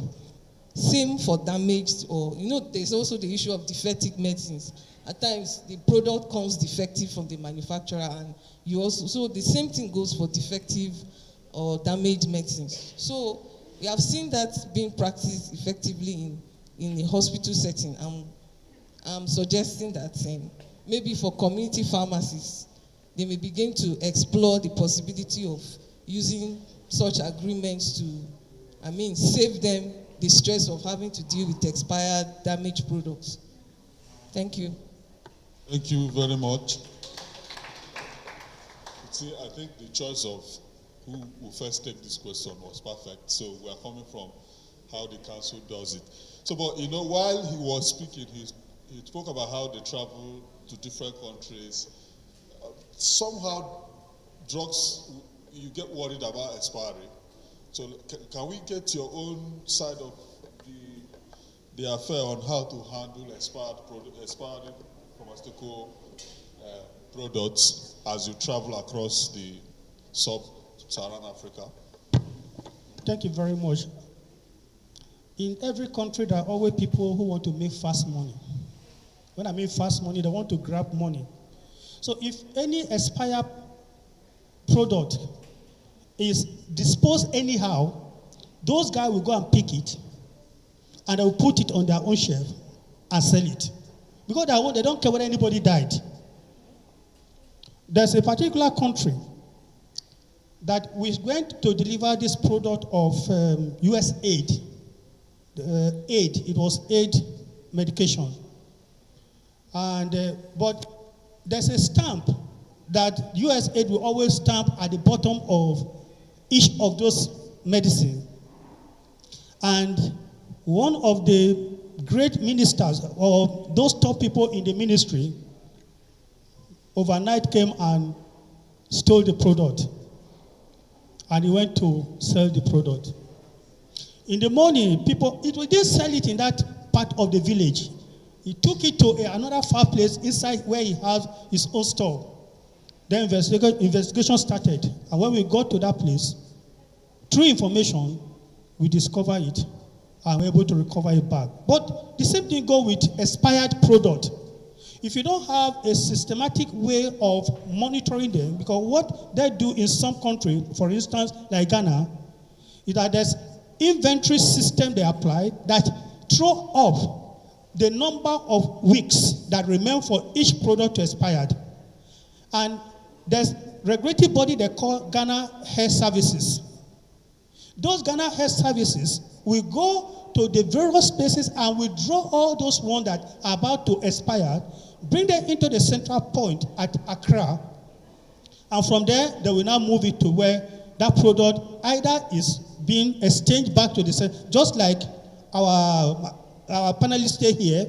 In their own way, they don't mind, they will ask us, in quote, UPS, to move them back to the manufacturer, and the manufacturer will either decide to how you want to do it is his own, but they make sure that they have control so that nobody will have access to it and go and sell it to people and then waste people's lives. So that kind of regulatory body must be set up in Nigeria to be able to monitor where those things are and see how they can withdraw them and then send them back to where it either be destroyed or they recycle it, whatever they want to do is their own problem.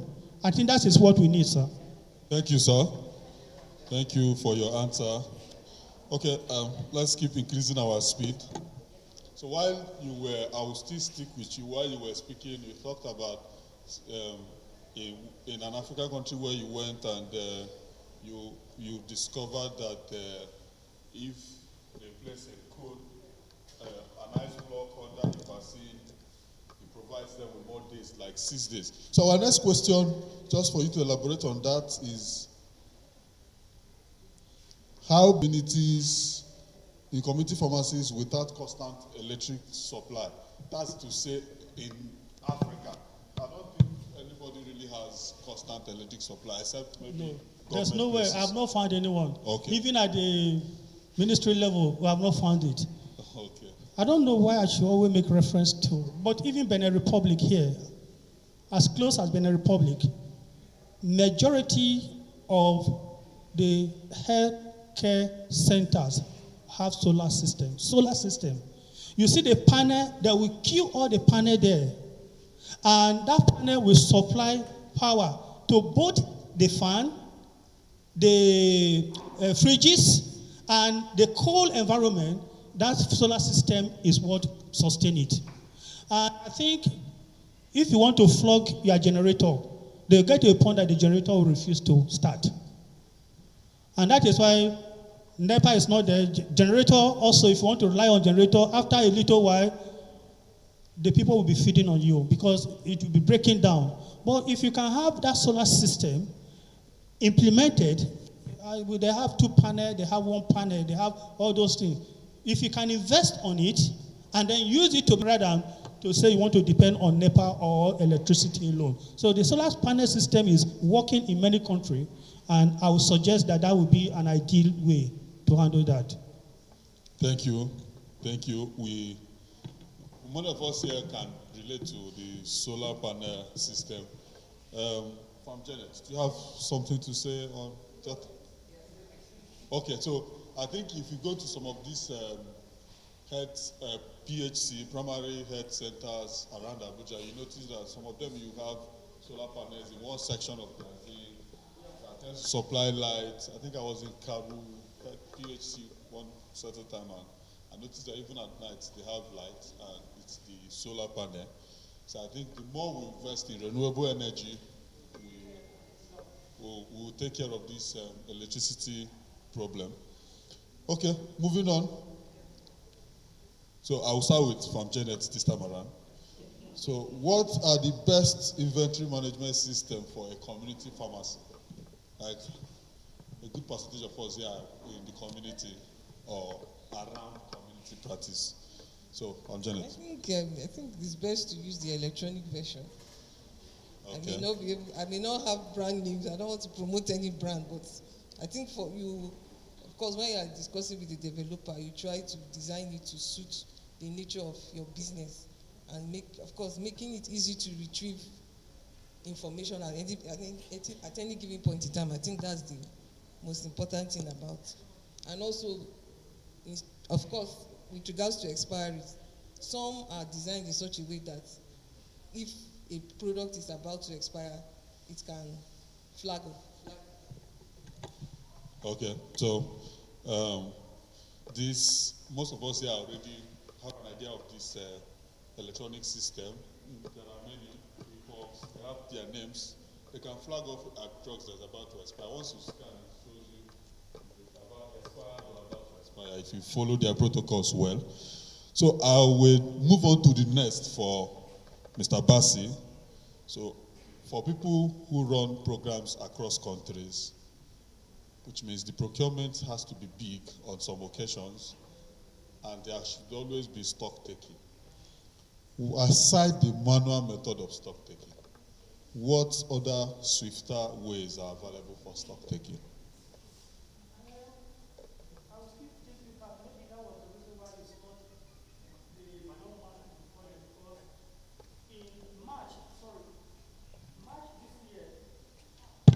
March this year, when we went to train the Cameroon team and also Malawi, I got into one of the facility and I said, can you show me? They were boasting that they have vaccinated 85% of the people around that place.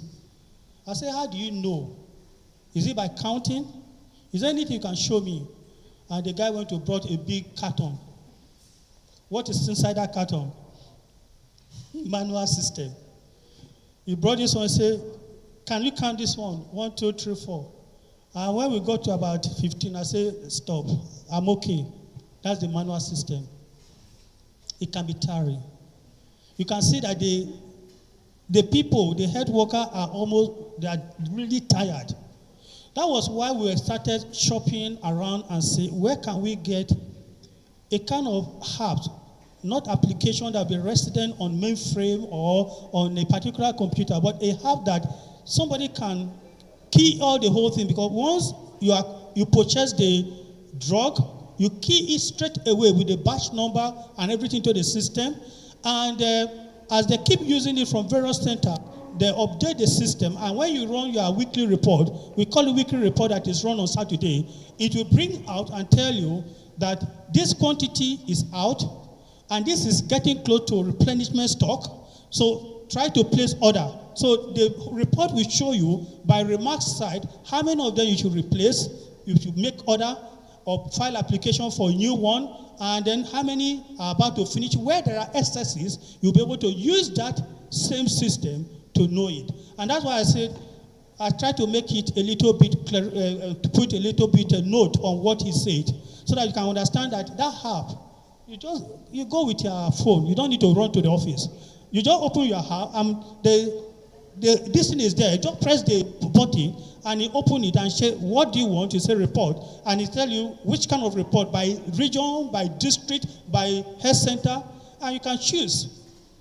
And you get the report display on your system there. So I think that is one of the things I recommend, that we can also adapt the same thing, either locally, but it will not be one-man business, because once that person died, that app is dead with him, and you can't get it back. So it should be where there's a backup in case anything happens that the person is no more. Thank you, sir.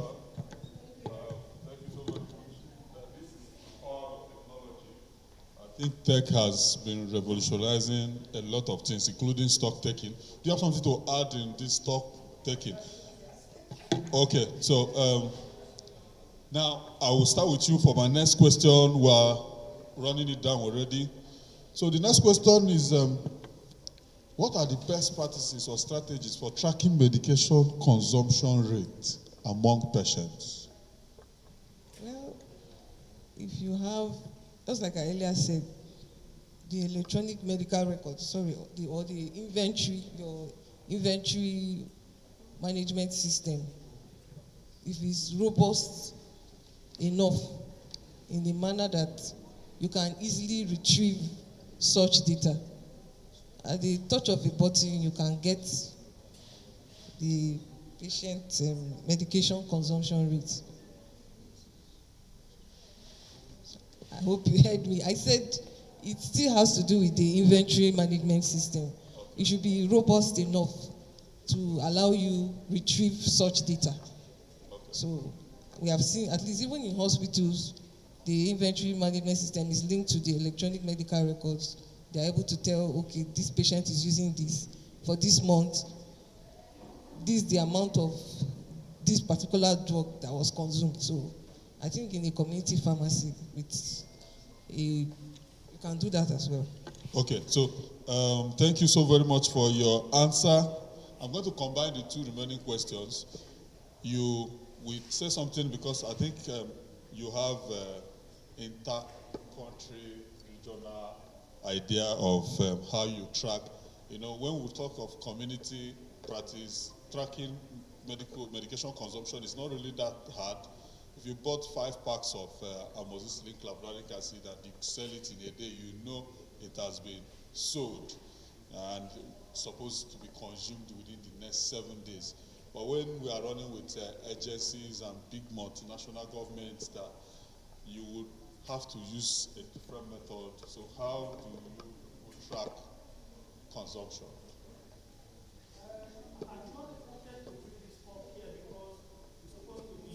Private, but we have generation that want to really develop the industry.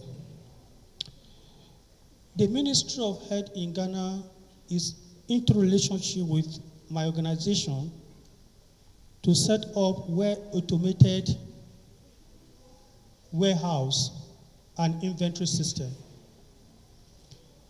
They gave the company a large number of acres of land to develop the warehouse such that the pharmacists will do less. All they need is just to press a button and they get results. So what this means that both the manufacturing company, we that are acting as the cold chain or the supply chain manager, and the distributors, all product of any kind that has to do with medical will be forwarded to us. We do the labeling, we do all the key entering into the system or the scanning, and have all the details. So if you talk of tracking, I don't know, because for the young generation who is trying to put up something for herself, she might not have enough money to do that. But I think this is where the private sectors like UPS and other organizations have to come to the aid of everyone that show passion or interest to have a system that can help her to monitor. Well, I don't know how much you are going to borrow from the bank. Even if you collect 5 million as individual, you cannot be able to put up anything.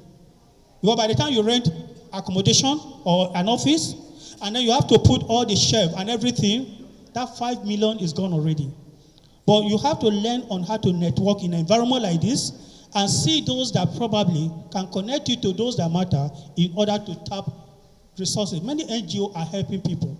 So, but for coming back to the tracking system, I think the tracker, whatever tracker we have now, we can manage it, but we have to look forward to a better tracker that can give you results even within the little business you're operating. So I may not have the best answer, but the best thing is we need the private sector to come in to assist this young generation to be able to have a standardized tracking system that can meet the needs of the day. So maybe, Toshoku, you might be in the position for you to connect them to the powerful people who can be able to bring help to them. Once I have access to the powerful people, everybody has access. Okay. All right. Before we hit the end road of another beginning, because this is not the end, we are graced with the presence of ACPN National Secretary, National Publicity Secretary, Pharmacist Kenneth Uja. Sir, can you join us? We want you to join us and maybe share one or two before we round up for this section. ACPN is just for your benefit. Everybody in this side of the seat knows what it means. Association of Community Pharmacy in Nigeria, and he's the National Publicity Secretary. So, sir, we are happy to have you. And, thank you so much. Okay, so, of course, you joined us a little bit very early, and so we have been on, and in this section is like a panel section. We just have a few questions. They give us their own opinion, and some questions are relating to community practice. So we'd just like to get your own opinion. Many of us here would love to own some chains of community practice. You know, locum is not actually community practice. I hope we know. Locum, if you check the dictionary definition, locum is stepping in for somebody. It means that somebody has that job, but it's not available, you are stepping in. So, but we have this idea that locum is all we know about community. If you don't have money or you are not coming from a family with a name enough to give you your own community practice side, you give us your own opinion and maybe generally on what you think about supply chain. So, sir, what are the best practices or strategies of tracking medication consumption among patients or practicing in community? How do we track the rate at which our people consume medicine? Thank you so much, the panelists, the moderator, and our able and amiable pharmacists, young and old, who are present. Yes, I was about to say something earlier that the definition of locum, it is only the PCN that will give us the definition of locum. So it is not, it is not our idea to know what is the definition of locum. However, to track medicines used by patients, right? Of course, that's why the inventory system is very key, and it's in fact a very good something. When Mr. Abasi was speaking about, the PCM was talking about different kinds of software that can be used to track or to control inventory system in your community pharmacy. Currently, in ACPN, we are actually in the forefront of developing a new idea that will help track this in very easily. In fact, the ACPN, in our last circulation, we posted something about a product from P2P, pharmacy to pharmacy system, where you have a box, a retail box.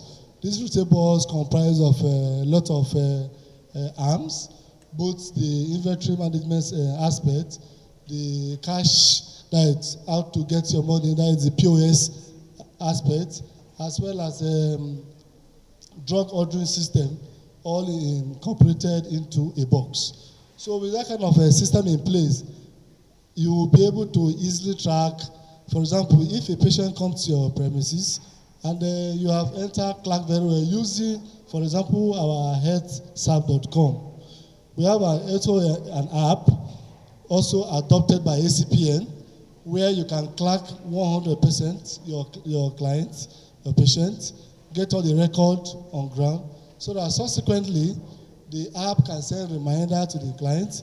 If, for example, the client is on a medication that requires, refilling or reminder, the app does that.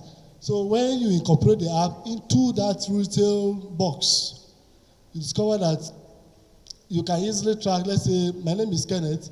If I had come to collect, let's say, a pack of amlodipine in the last 1 month, you have done that with the app. By the time you incorporated the retail box, at the end of it was one time, during one of our conferences, Wellhead does that. It can also track, patients. We had about 2 or 3 other apps that came using that same system, and the response has been quite interesting, especially both for the patients and also for the community pharmacies that have adopted that system. Thank you. Thank you, sir, for your important answer. I think many of us here probably don't know that ACPN has P2P. The only thing we know about P2P is crypto, and ACPN is coming with P2P with drugs. So we should be able to catch up with it, because we already know about cryptocurrency P2P since the federal government said it is illegal. I am not trading crypto, it is illegal. Okay, sir. So before you joined us, we were looking at expired products. When you speak for the community practice in Nigeria. How does ACPN handle expired products? Okay, thank you once again.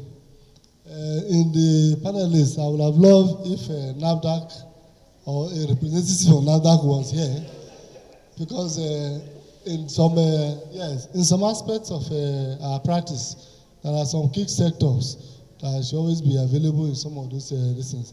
However, how we do it, especially in FCT, over the years, has been very fantastic. And both NAFDAC and PCN has always give us kudos. I'm sure PCN can testify to that. We usually do more like an annual collection, from various zones or various pharmacies to various zonal forums down to our state offices, where we accumulate it within our secretariat. And then on a specified date, we invite NAFDAC, we invite PCN, we invite, sometimes we even invite NDLEA, we invite some other key sectors of the economy who are part and parcel of the program to witness it. And then we choose a location within the area councils. Most times, we choose Kuje Area Council and Buhari Area Council, where we consult with the chairman of the area council and some other government officials within that sector. And then on that specific date, we invite the pressmen, both print and print media and television. They come around and, together these things are set on fire after a whole lot must have been dug, and that's how we've been doing that. However, recently in our last interaction with NAFDAC, they came up with although this is different from state to state. Some states experience it differently. But I just give a typical scenario of FCT. But right now, I think it's changing a little, because NAFDAC is requiring that all expired products must be brought to NAFDAC and be paid for. So that is where this is now. We will bring our expired products to NAFDAC and as well pay for the destruction by NAFDAC. But we were saying that if we do P2P very well, with P2P, we buy from the company, we buy from wholesalers, we buy from distributors. I should be able, if my drug is expiring or is about to expire, I should be able to take it back to the wholesaler or take it back to the distributor or to the manufacturer directly so that it will be retrieved following that line and then maybe taken back to NAFDAC if NAFDAC must engage itself in the destruction of such drugs. But NAFDAC are saying, no, that is not the way to go. But we are working on it, and hopefully we'll be able to come to a conclusion where it will pass through this same system. Because I heard Mr. Bass again talking about how it is done in Ghana. And to be very frank, that is the best way it should go. It should go through that pattern. And that's why this P2P is very, very key. When you are buying from me, I'm paying you directly. If I have any issue with the product, I should be able to return it via the same system to your company. And then in that way, nobody is losing per se. And then business will be going on well. So for now, that's how it's been done, sir. Thank you, sir. I'm glad you came in. If I'm to add something to what you said, he's just saying that we also need to play politics. Because if you see, when they talk, they end at the door of NAFDAC. NAFDAC is actually a regulatory agency, so they take orders from government. If you become the government, you tell NAFDAC the best way to do it, and they will do it. And governments are people. But unfortunately, pharmacists don't play politics. Okay, so before we head for the next leg of our presentation, this question is going to go for the three of you. Do you have something in your roles today that you are challenged with that might be worth exploring a bit? They said, I've looked at the Greek people. You look at Plato to Socrates to Aristotle. They all seem to be students of each other so maybe if we are asking this because almost all of us here in Nigerian terms were still youths, the future generation, even though some senior countries were actually today. So we want to know if you have something in your roles that you are challenged with that might be worth exploring. Maybe we can explore it together. So we'll start with you, sir. I think the answer still go back to my original discussion. We are grateful that technology is already in place today, not like our own days where everything has to be done manually. So whether you are a pharmacist, whether you are a surgeon, can we have one class? Or whether you are a supply chain, the point of contact for everyone now is technology. And so if you hate computer, if you hate phone, you have to make them your friend and your choose. Because without technology, you cannot grow your career in whichever field you belong to. And so I know not everybody, some people carry their phone. What they carry to do is just to press and chat. That's what you see them do any time of the day. Some only to make calls. But this phone you are carrying is a great access for you. And you can use the same phone to turn your life around for better and make people to get jealous about you. Because you can log on to the phone, like I could remember one of us here, when I mentioned the Ultra Cold freezer, before I know it, she has pulled it out from the phone. And I said, go to the green one. And he pulled it out. You can go into like that, and discover more and more technology that are not utilized here in Africa or in Nigeria. And you can be the one that will bring it in. You may become the distributor. You may become the representative of that company because you have gone through the technical aspect of what that product or the item can do for you. And you can now place order and say, well, here in this country, nobody uses this technology. Therefore, I've gone through the technical side. If you don't mind, if you can bring it to your own country to go through it, and then I'll come back and present you, before you know you become a great merchant of that. And that's what people are doing it today. So that phone you are carrying is to change your life and make you a great lady or a great man of tomorrow. So instead of spending time doing that, go online and be searching. in medical line, which of the latest technology that has not been in Africa? You will see a couple of them. Click on one of them. Try to get a technical book or technical write-up. Go through them, and then you can make contact with those the founder. That's how this lady I showed to. I think I showed it to some people. The lady is a Taiwan lady. She's just about 34 years old, but she is the founder of SMILE Vaccine Carriage Unit. I met with her. We worked for 3 weeks, and I said, "How old are you?" Say, "I'm 34." But at the age of 28, I discovered what I'm doing, and I built this device by myself. And that's the device that you put ice pack and carry it to anywhere for 6 days, and the level of the vaccine remained intact. 34 years. So I was jokingly saying that, can I come and be a technician to learn how to repair it? You say, "Daddy, you are too old." Well, if you can look for any young person, we can train the person, not only to build, but to also maintain. And that is a job already there for somebody who wants to become a great person. So research. Go into the net. Use your phone to turn your life around and become number one in your profession. And people will be looking up to you. So I think that's all my takeaway for now. Thank you, sir. So let's hear from Farm Janet. You know, when I was growing up, I actually wanted to regulate, because if you want to sanitize an area, it comes from the regulatory sector. Yes. Well, as a regulator, yeah, the challenge, one of the major challenges is with this RNG. So I don't know if they can advise us what we can do as PCN, or what they can do or we can do. So the issue of RNG.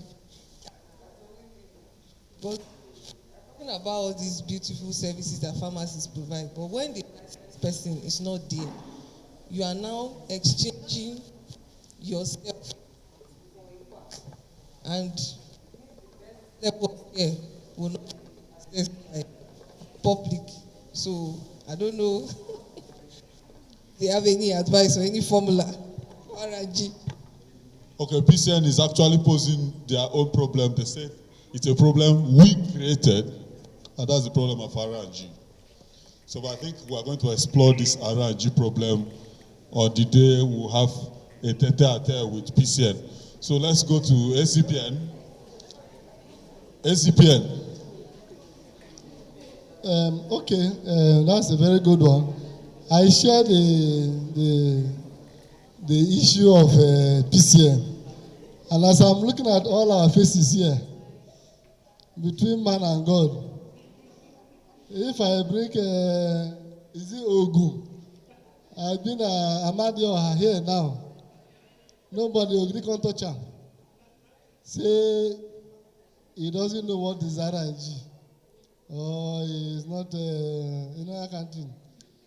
However, okay, you see, Mr. Bassi actually spoke, passionately about technology. And I want to also toe that line, because even in community practice, if you want to do better than the ones that are there currently, you must come on board with a new thing to offer. And what is that new thing? It is the use of technology. We are happy that the Pharmacy Council, no longer Pharmacy Council again, the Pharmacy Council has gazetted, has approved online pharmacy within its regulation.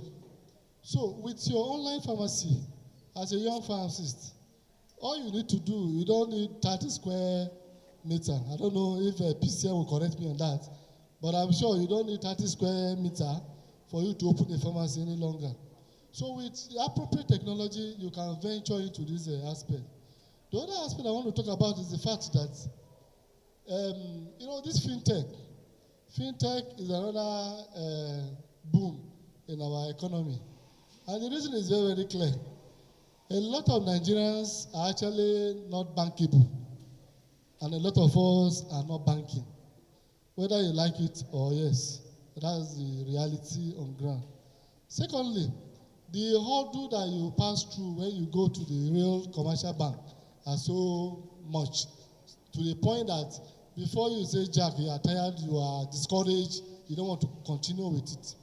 If you go to the commercial bank and want to access a facility to commence or to start a pharmaceutical premises, you discover that you, in fact, they'll say, bring your this, bring your statement. Meanwhile, you are a young person.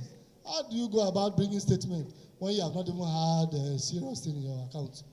So, but one thing I know is that if we, the young people, can come together in a form of, like a cooperative, gather small money. Besides, cooperative is not big money. It's small money that makes the big money. I was in PCN. Please, I want attention of all of us, please.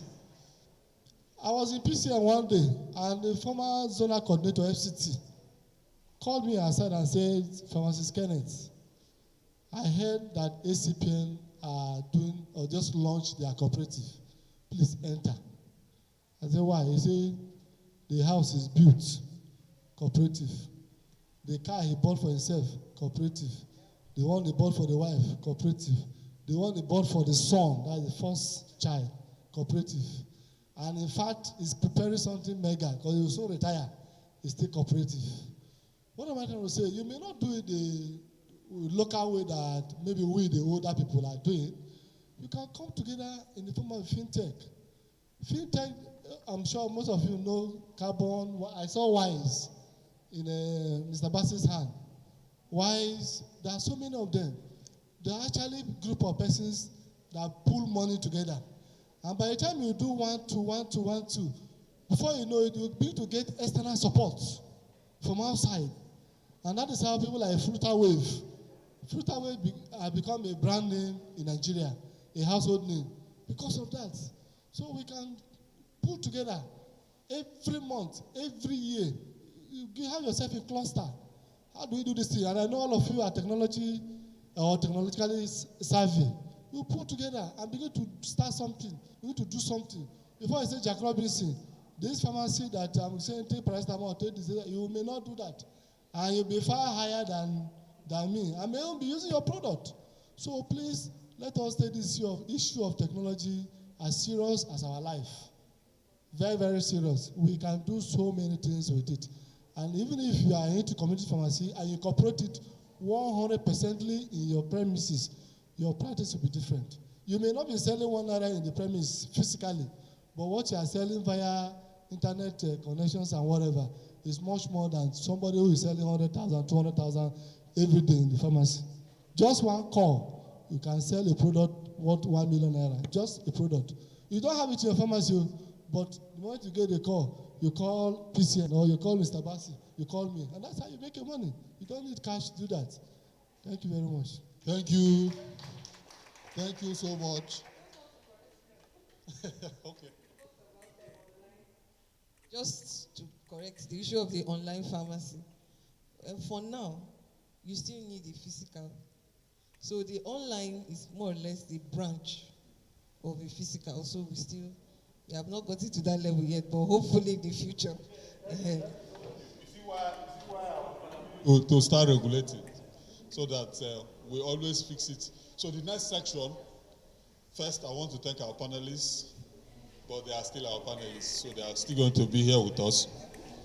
Now, this time around, I was reading something about Indians. I checked about the median income of some, do I say race? Or I don't really like saying race, but that's what it is in America, who earn more. And I found out that Asians earn a lot, even more than white family. So I looked at how Indians operate when they get to America. So I found out that some Indians, when they started coming to America, when they come to America, they buy a filling station in a group. Then they start selling. They use that filling station to borrow money from bank as a collateral and buy another filling station. So if we're 3 and we start selling and then our credit score comes up high, we collect money and buy, and let's say Farm Janet is managing this one. Then we are leveraging on that business for Mr. Bassi to get another filling station. We leverage that credit score and that business for him to get. At the end of the day, 3 persons have gotten it. And that's how they were growing. They have this family structure, and today Indian Americans earn more than Americans. In fact, the biggest global companies, I won't even say tech because they have gone beyond tech, from Google to Twitter. Twitter is like the village square. They are all managed by Indians. And, this is how things go. So when he was saying something about cooperative, I was just imagining me that want to Japan now. So if we do cooperative and everybody here starts to gather money, and I Japan. Okay, so that on a lighter note, but cooperative is very, very important.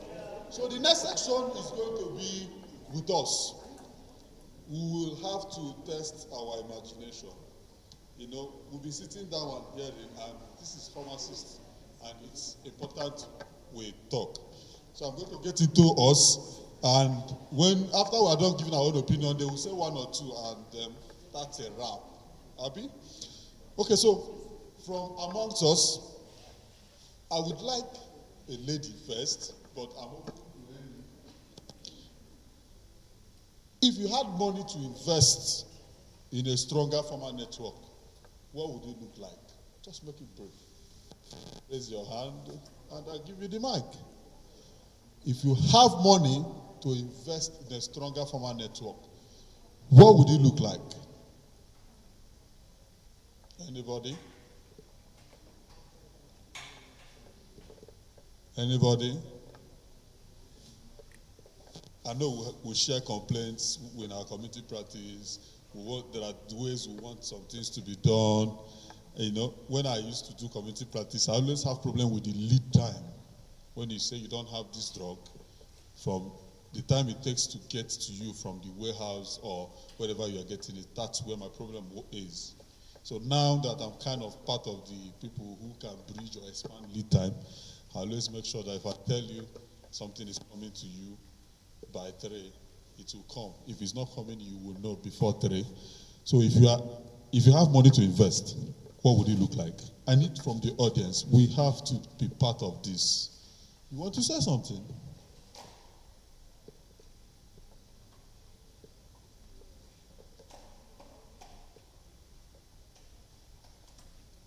One of the biggest problems we have in Africa is that we don't have conversations enough.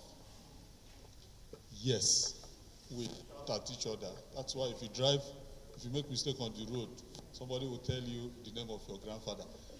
But we don't have conversations. When you have conversations, you can have a flash. Somebody clicks. If you say something now, you can't be wrong. There's no wrong answer here. I think what is wrong now is the boldness to say something. Share your idea.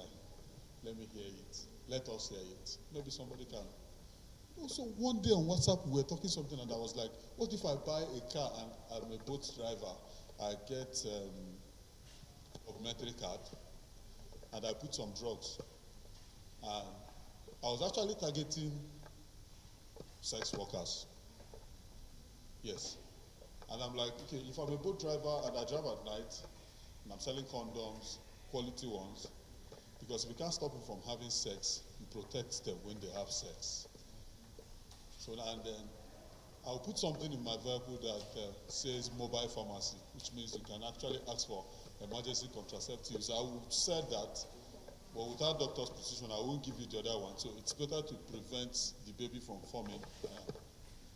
This is a charged case, but I was just saying that on a WhatsApp. And somebody chatted me up, I'm like, expatiate.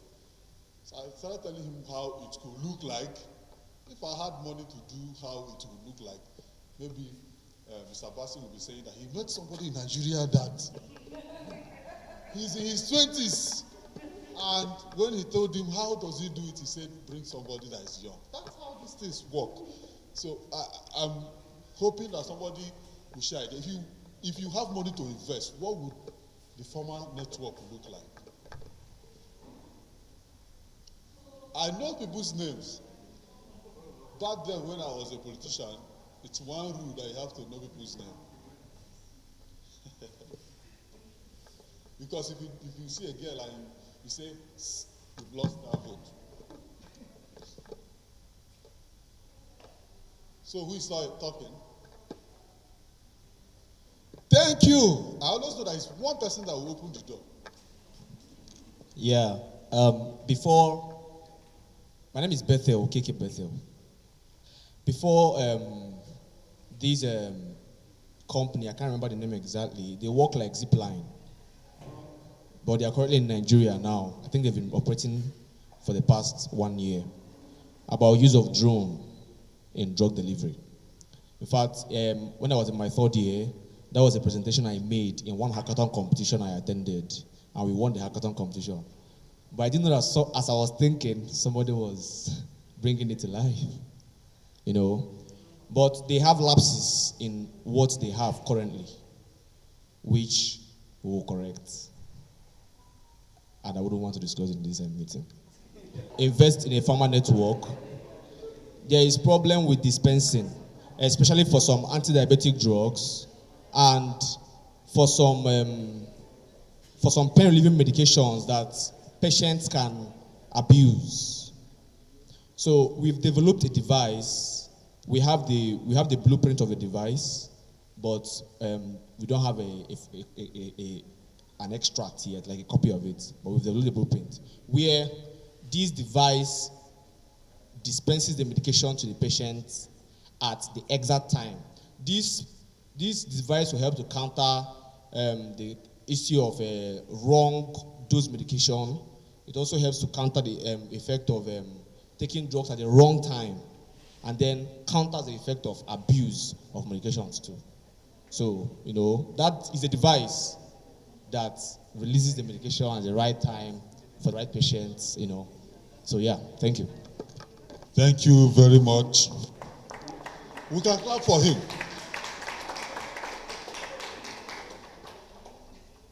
You see, Jesus Christ did a lot for us.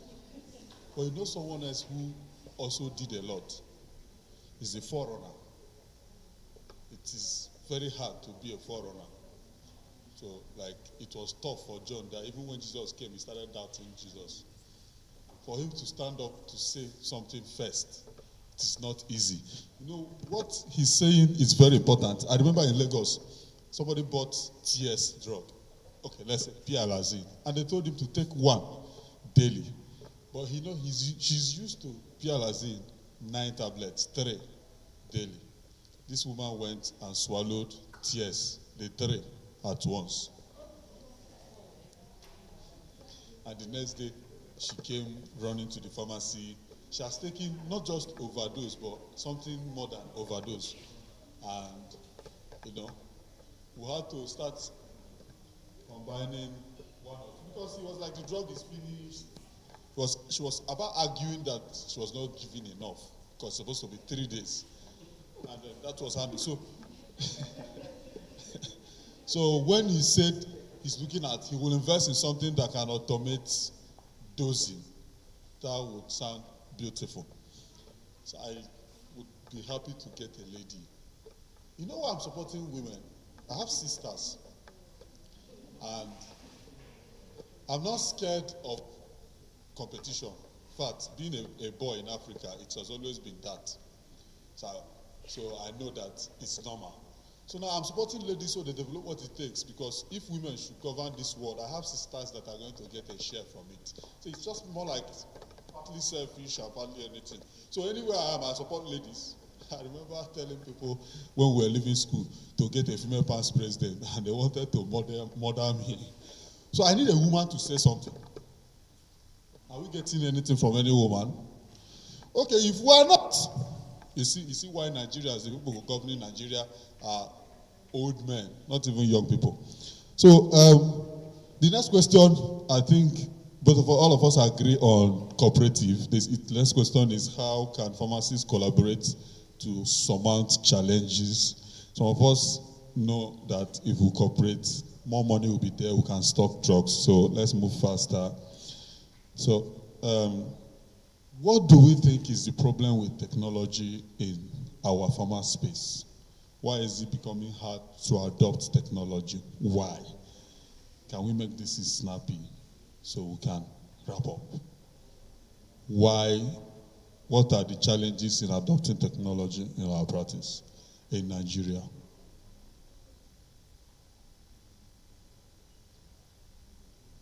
Should I call? Thank you.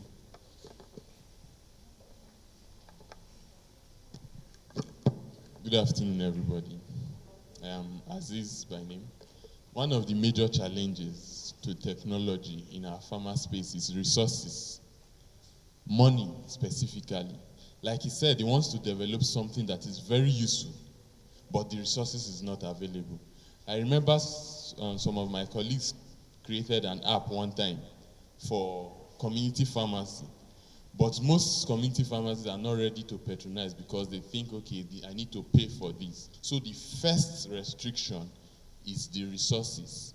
Some of them have been opportune to the knowledge during meetings like this, but they are not ready to put in their resources for those things that will help them. Thank you. Thank you. Resources. This reminds me of the saying that the rich will keep getting richer. Thank you. My name is Lovett. It's to buttress what he said.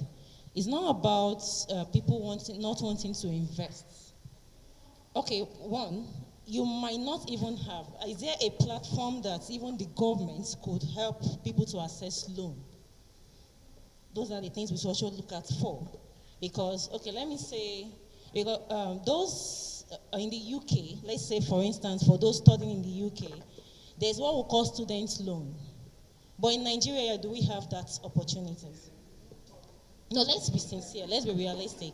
I came across someone saying that to study postgraduate study in the UK, you could have the loan totally to help you to carry through your living expenses, your study expenses in the UK, and you will start repaying the money by the time you start working. And not just immediately. There will be a certain amount of money you would have been earning before they will start deducting the amount gradually. So, okay, fine. This, talking about the app you said your friend developed, how many persons have that leverage, the cash?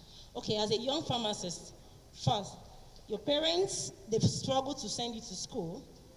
The other thing that is expected is that start working and making money and do what? Supporting everyone. And how much are they paying you from this money you're making? Oh, 500.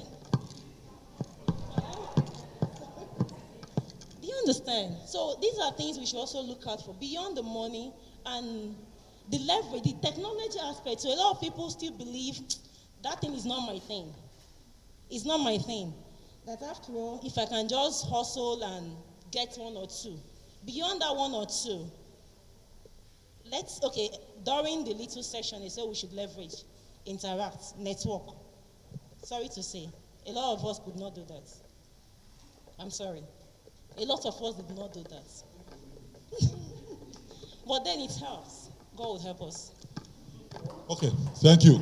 So we are gradually coming to the end of this. This last question, I'm supposed to be inundated by hands raising up to answer it. You are a pharmacist. There are challenges. The country is bad.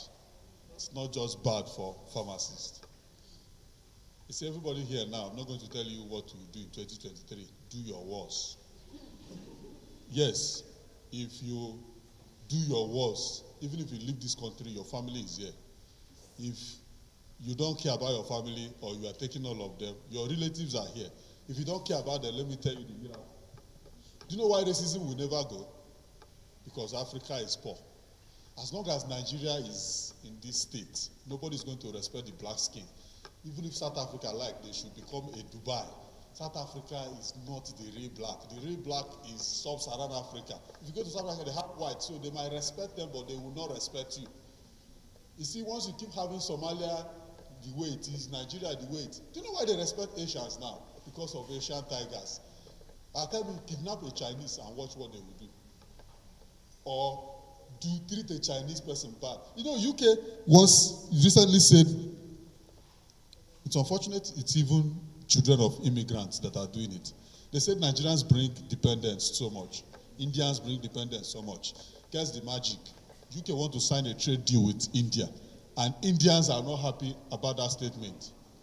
Now, mark this thing. Between now and next month, there will be, UK will soften their stance against India, but nothing will change about Nigeria, because you are not that important in the scheme of things as a country. If you continue doing this nonsense we are doing with the leadership we have sitting around in every sphere in Nigeria, and the kind of rubbish followership we are, because the leaders come from us, we are still going to keep having this same problem. Tomorrow they will toughen their stand, how they grant you visa in Nigeria, but they won't do it in India, because when they do it, the country will draw out their own sword. See, nothing is about love in international game, and you have to set your country running.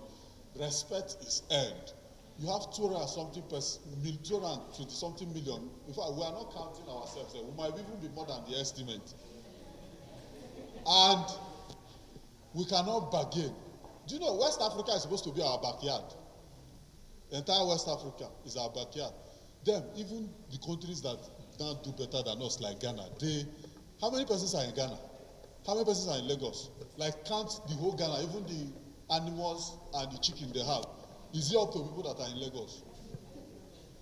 So these are the things we need to get right. So rounding off, I'm going to ask just two persons to take a question. If you want to inspire somebody to choose pharmacy, what would you say? Two persons. If you are sent to a secondary school and they say, talk to them about your profession, why they should choose pharmacy, what would you say?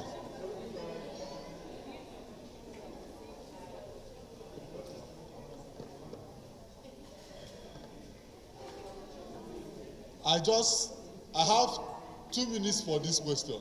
Two persons. What would you say? Because if we don't answer this question, it means we are in the wrong place.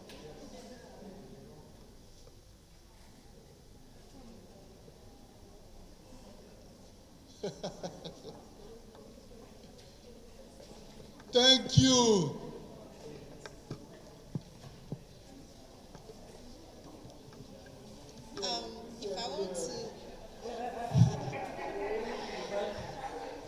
If I want to inspire someone to choose pharmacy, I think I would tell the person like a story of how or what motivated me to be a pharmacist. I can remember my journey as a pharmacist didn't start as, I used to see people say, oh, when I used to be a kid, I loved pharmacy or I wanted to be a doctor. But leaving high school, I had zero knowledge of what I wanted to be. So at the point of, okay, immediately I left high school, I got an opportunity to study pharmacy. Or rather, I got an opportunity to either do pharmacy, medicine, or nursing in India. So I decided to, I was asking my mom, I was like, I don't want nursing. And she was like, why? I gave her my reasons. I don't want medicine. She was like, why? I gave her my reasons. So she was like, okay, what about pharmacy? I said, I don't like chemistry either. So she now told me, okay, so you go back to sleep.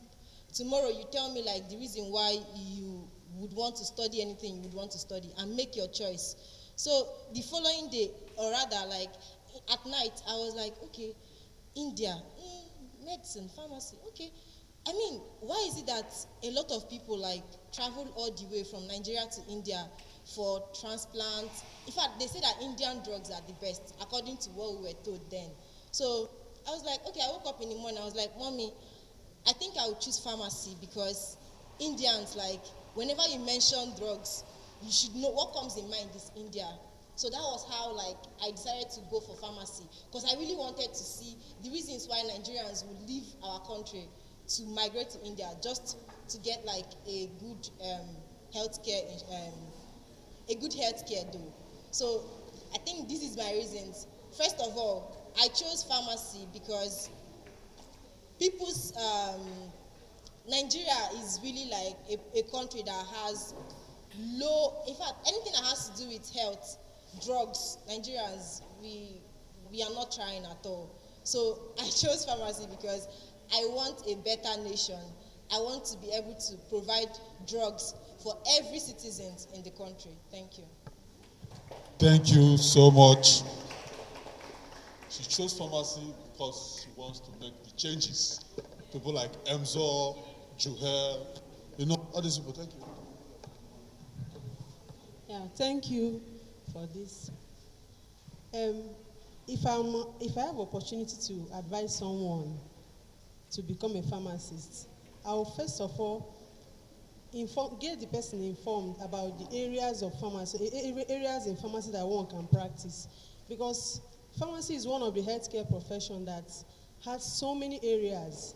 Like, I was opportune to do my internship in PCN, and in PCN, you'll be posted in so many areas like hospital, community, administrative and even research areas. So with this, you already know that you have edge over maybe other healthcare professions like the doctors, which are mostly where they basically work is in the hospital. Unlike the pharmacists that have so many areas that you can work with. So I think if I have opportunity to advise somebody, I will tell you advantages of having so many areas that you can choose that will maybe fulfill your life goal. Thank you. One last contribution. Okay, thank you. The first thing I would do, for me, when I wanted to study pharmacy, I had a passion. Without a passion, you can't make anything progress. What's my passion? From childhood, I take it to heart. When I see that you are down, you should be a nurse. I looked at it, I said, Mom, I don't want to be a nurse. Sorry, I'm not disputing nurses. Because I had a bad encounter while I was growing with an injection. So I felt all nurses then were wicked. So I was like, no, I don't want to be tagged a wicked nurse. So I said, no, let me do another thing. But the first thing is my passion. Once I ask the person, do you have passion to care for people? Because care is not just one thing for one set of people. If you have this passion, it will go a long way in not just the drug availability, you ensure the person takes what they need to take to make them well. Because health has to do with the psychology. Thank you. Thank you. Now, I am supposed to stop here, but a lady says she wants to say something. And I have soft spot for ladies.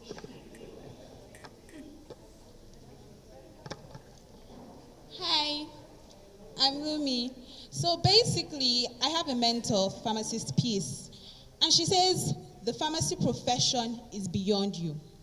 It's beyond everybody. Because first of all, I feel like this profession is very diverse. As pharmacists, we work with nurses, we work with doctors. She says, if a doctor probably has an operation, if he makes a mistake, he kills one person.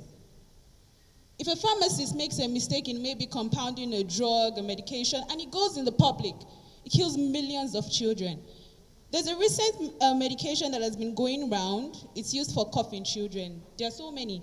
I think there were about 5. And then the WHO was like, oh, these medications have been going around and all of that, and it has killed over millions of children in Gambia.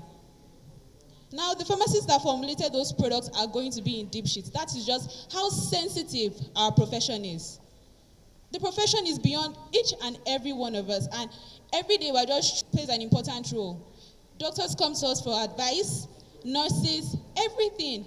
So we can't want to shrink ourselves because we are the core of every other profession.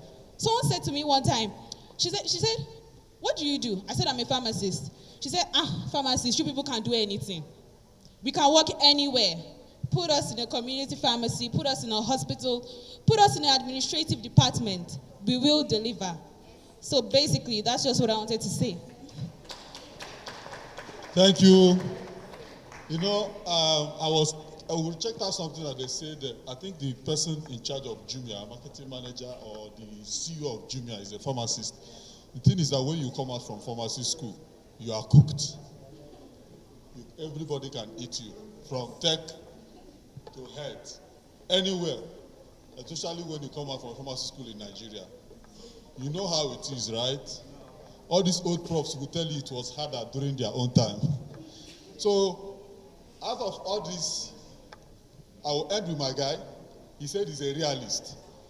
And if he's given the opportunity, it's very simple what he will say. So let's hear from him. Good afternoon, everyone. Sorry to say, everybody has been lying since. The only way to motivate anybody now, just tell them you will make money when you study pharmacy.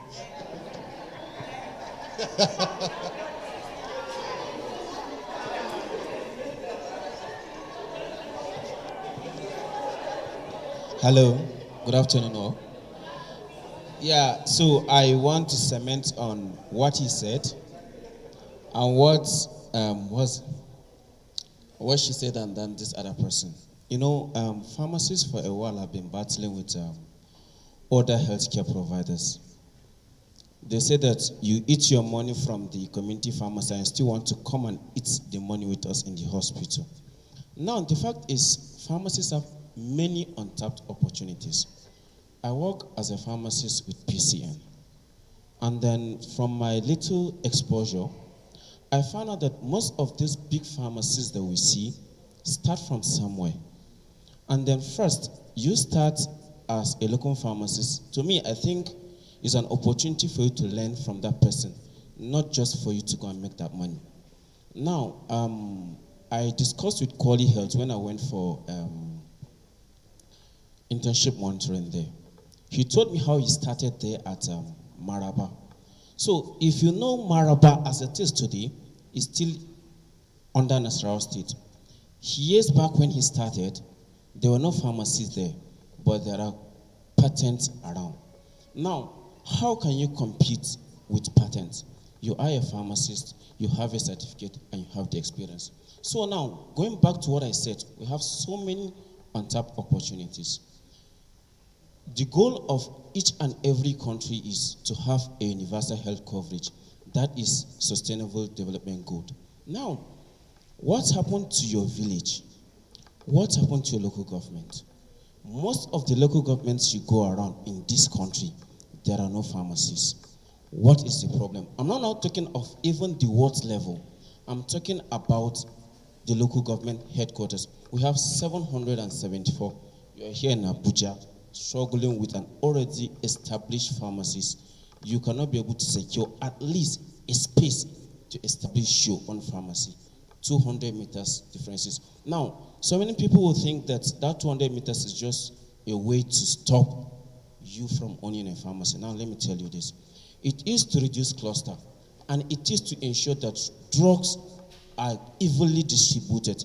It is an essential commodity for you. So now, if after gaining your experience, you decide to start somewhere, you have the experience, you have the certificate, they know you as a pharmacist, I'm telling you, those patents within that same village will start locating to another look and crannies where they think you cannot access. Thank you so much.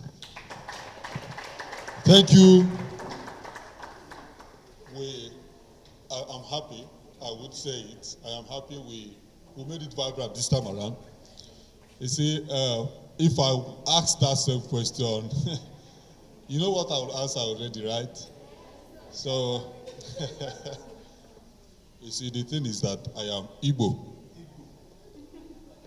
And the first language you will hear is money. After family, the next language is money. So when I'm talking to Igbo people, I say if you do pharmacy, you have opportunities to make money, I know they will join. If I'm talking to a diverse people, I can say if you do pharmacy, you will make money, you will help people. I can be speaking so much English and it will hurt. So coming to the wrap of this session, I would like to hear the parting words. They said ladies first, so I'll start with you. As you are leaving, what would you tell us?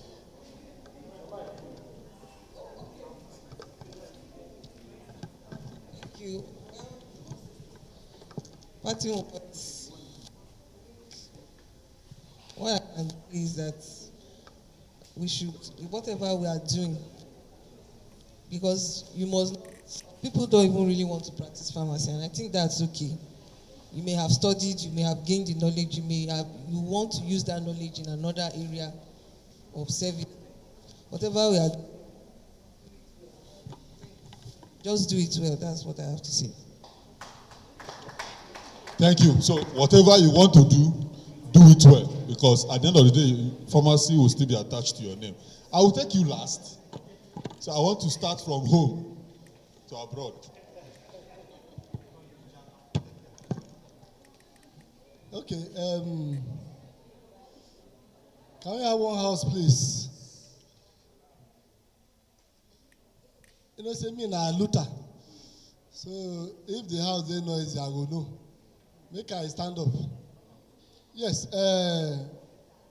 Let me just one way or another chip in some little words from our national chairman, the person of pharmacist Adewale Oladigbolu. By the special grace of God, is the next Alaafin of Oyo. So if you are Yoruba here, dobale for me. Okay, on behalf of the national chairman of ACPN, I want to encourage our participants in this farmer supply for 2022. It is a well-organized program. We pray that something like this will keep on happening. I want to thank Mr. Bassi for the wealth of knowledge that I am able to bring forth today. In the other part, as I leave you, I want to also remind you that just like the young man from PCN has spoken, Nigeria has 704 local governments, and the ACPN has a program to encourage you, to encourage me, to go back to my community, to go back to your community, and go and open that pharmacy. Someone to enter after you have done your part, you shift, another person enter. Otherwise, you are never successful. If you are the only pharmacist and pharmacists end in your regime, in your tenure, that means there is a problem. And the goal is that whatever you healthcare services, product development and manufacture, if not that we are in Africa, product development and manufacture is one of the biggest earning platform all over the world. You can go to US and find out how much Pfizer is collecting from you, how much AstraZeneca is collecting from you in dollars. So pharmacy is not something that you should be looking into the sky to find or to look for what to use and encourage somebody. On that note, please come to ACPN. Thank you so much. So before we take our last part of this, I want to talk to ACPN. You see, I am a young pharmacist, even though I want to one day be an ex-pharmacist. But when we host an event, young pharmacists complain that they are doing locum and they cannot attend. So, and ACPN, if there's any locum going on, the person has to be one way or another a member of ACPN, the people in charge.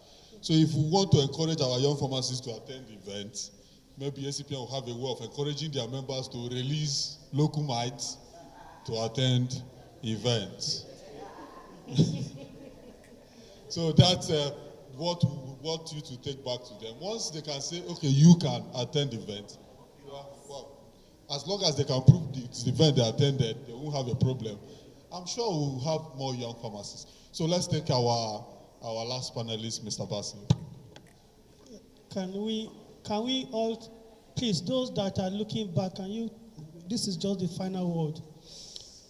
I was privileged to be in Morocco, July, on U.S. African Business Summit.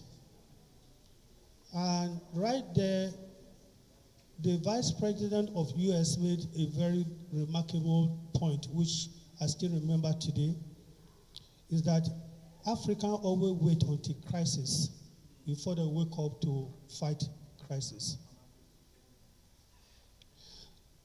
That the Americans have enough money. Why should India be the one supplying API for production? When some people in Rwanda already are producing mass API for vaccine production. South Africa have also started their own. All we have been saying is a good idea, but what we remember about the program? Sitting down here, what will you remember about this program? As a person, if you don't have anything after 5 years, you can show that I attended this program for 2 days, 48 hours or thereabout, and this is what I can show. Then you have wasted your time. Both the time of the facilitator, the organizer, and your time are all wasted. The same question I asked in Morocco, I said, where is the action plan? You brought us here, everybody pay $1,500 to do registration, we pay flight. But the question is, where is the action plan that would spell out? They gave me, they said there's nothing like that, everybody will go home and think about it. Then I replied, I said, oh, I have wasted my company resources. Well, I spent over $5,000 to attend that program. It's a wasted money. And I came back, I told my boss, I said, that money was thrown into the sea. Because the company I work for, we believe that when you attend a program, you come back, you will develop the program and use it to be able to produce something that will show years to come that you attended that program. So, one, I don't know how you want to do it. Maybe you select some people. You have to come out with a document that will show how action can be taken to make sure the dream of the organizers, that dream must come true in your own life. Either you want to come as 2, 3, or 4 because of distance, but it will pay.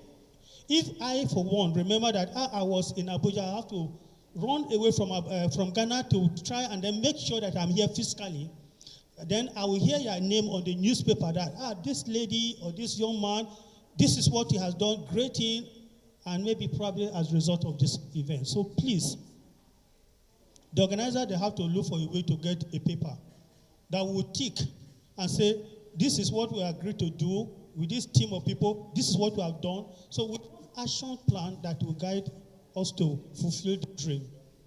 That's number one. Number two, all other things we've been saying here is about the finished product. You buy the drug. Is there any group here who is saying write to UPS? But people like UPS Foundation, write to them and said, I have got idea, I have got a place in part of Nigeria that we are going to grow this raw material to produce drug, to produce this, and I don't have support. Can somebody raise a hand for me? Maybe somebody that God touches. So just go and say, how much you need? And you start, don't go into acres of land. Just start small, maybe 3 plots, and do some work. And you grow up that material, and then go and sell it. Let it from anywhere, bring it, and you sell it. Think of how you can go beyond the finished product, even into the planting of the raw material, and then harvest and bring it. Change our own Nigeria. And I believe that if you wake up to this, tomorrow, you will remember Toshuku, that he gave you this opportunity to be here. And also, to few of us that are here, you say, I am happy that I did not waste my time attending that program. Don't let, that's my appeal to you. And I pray that God will help everyone. Thank you.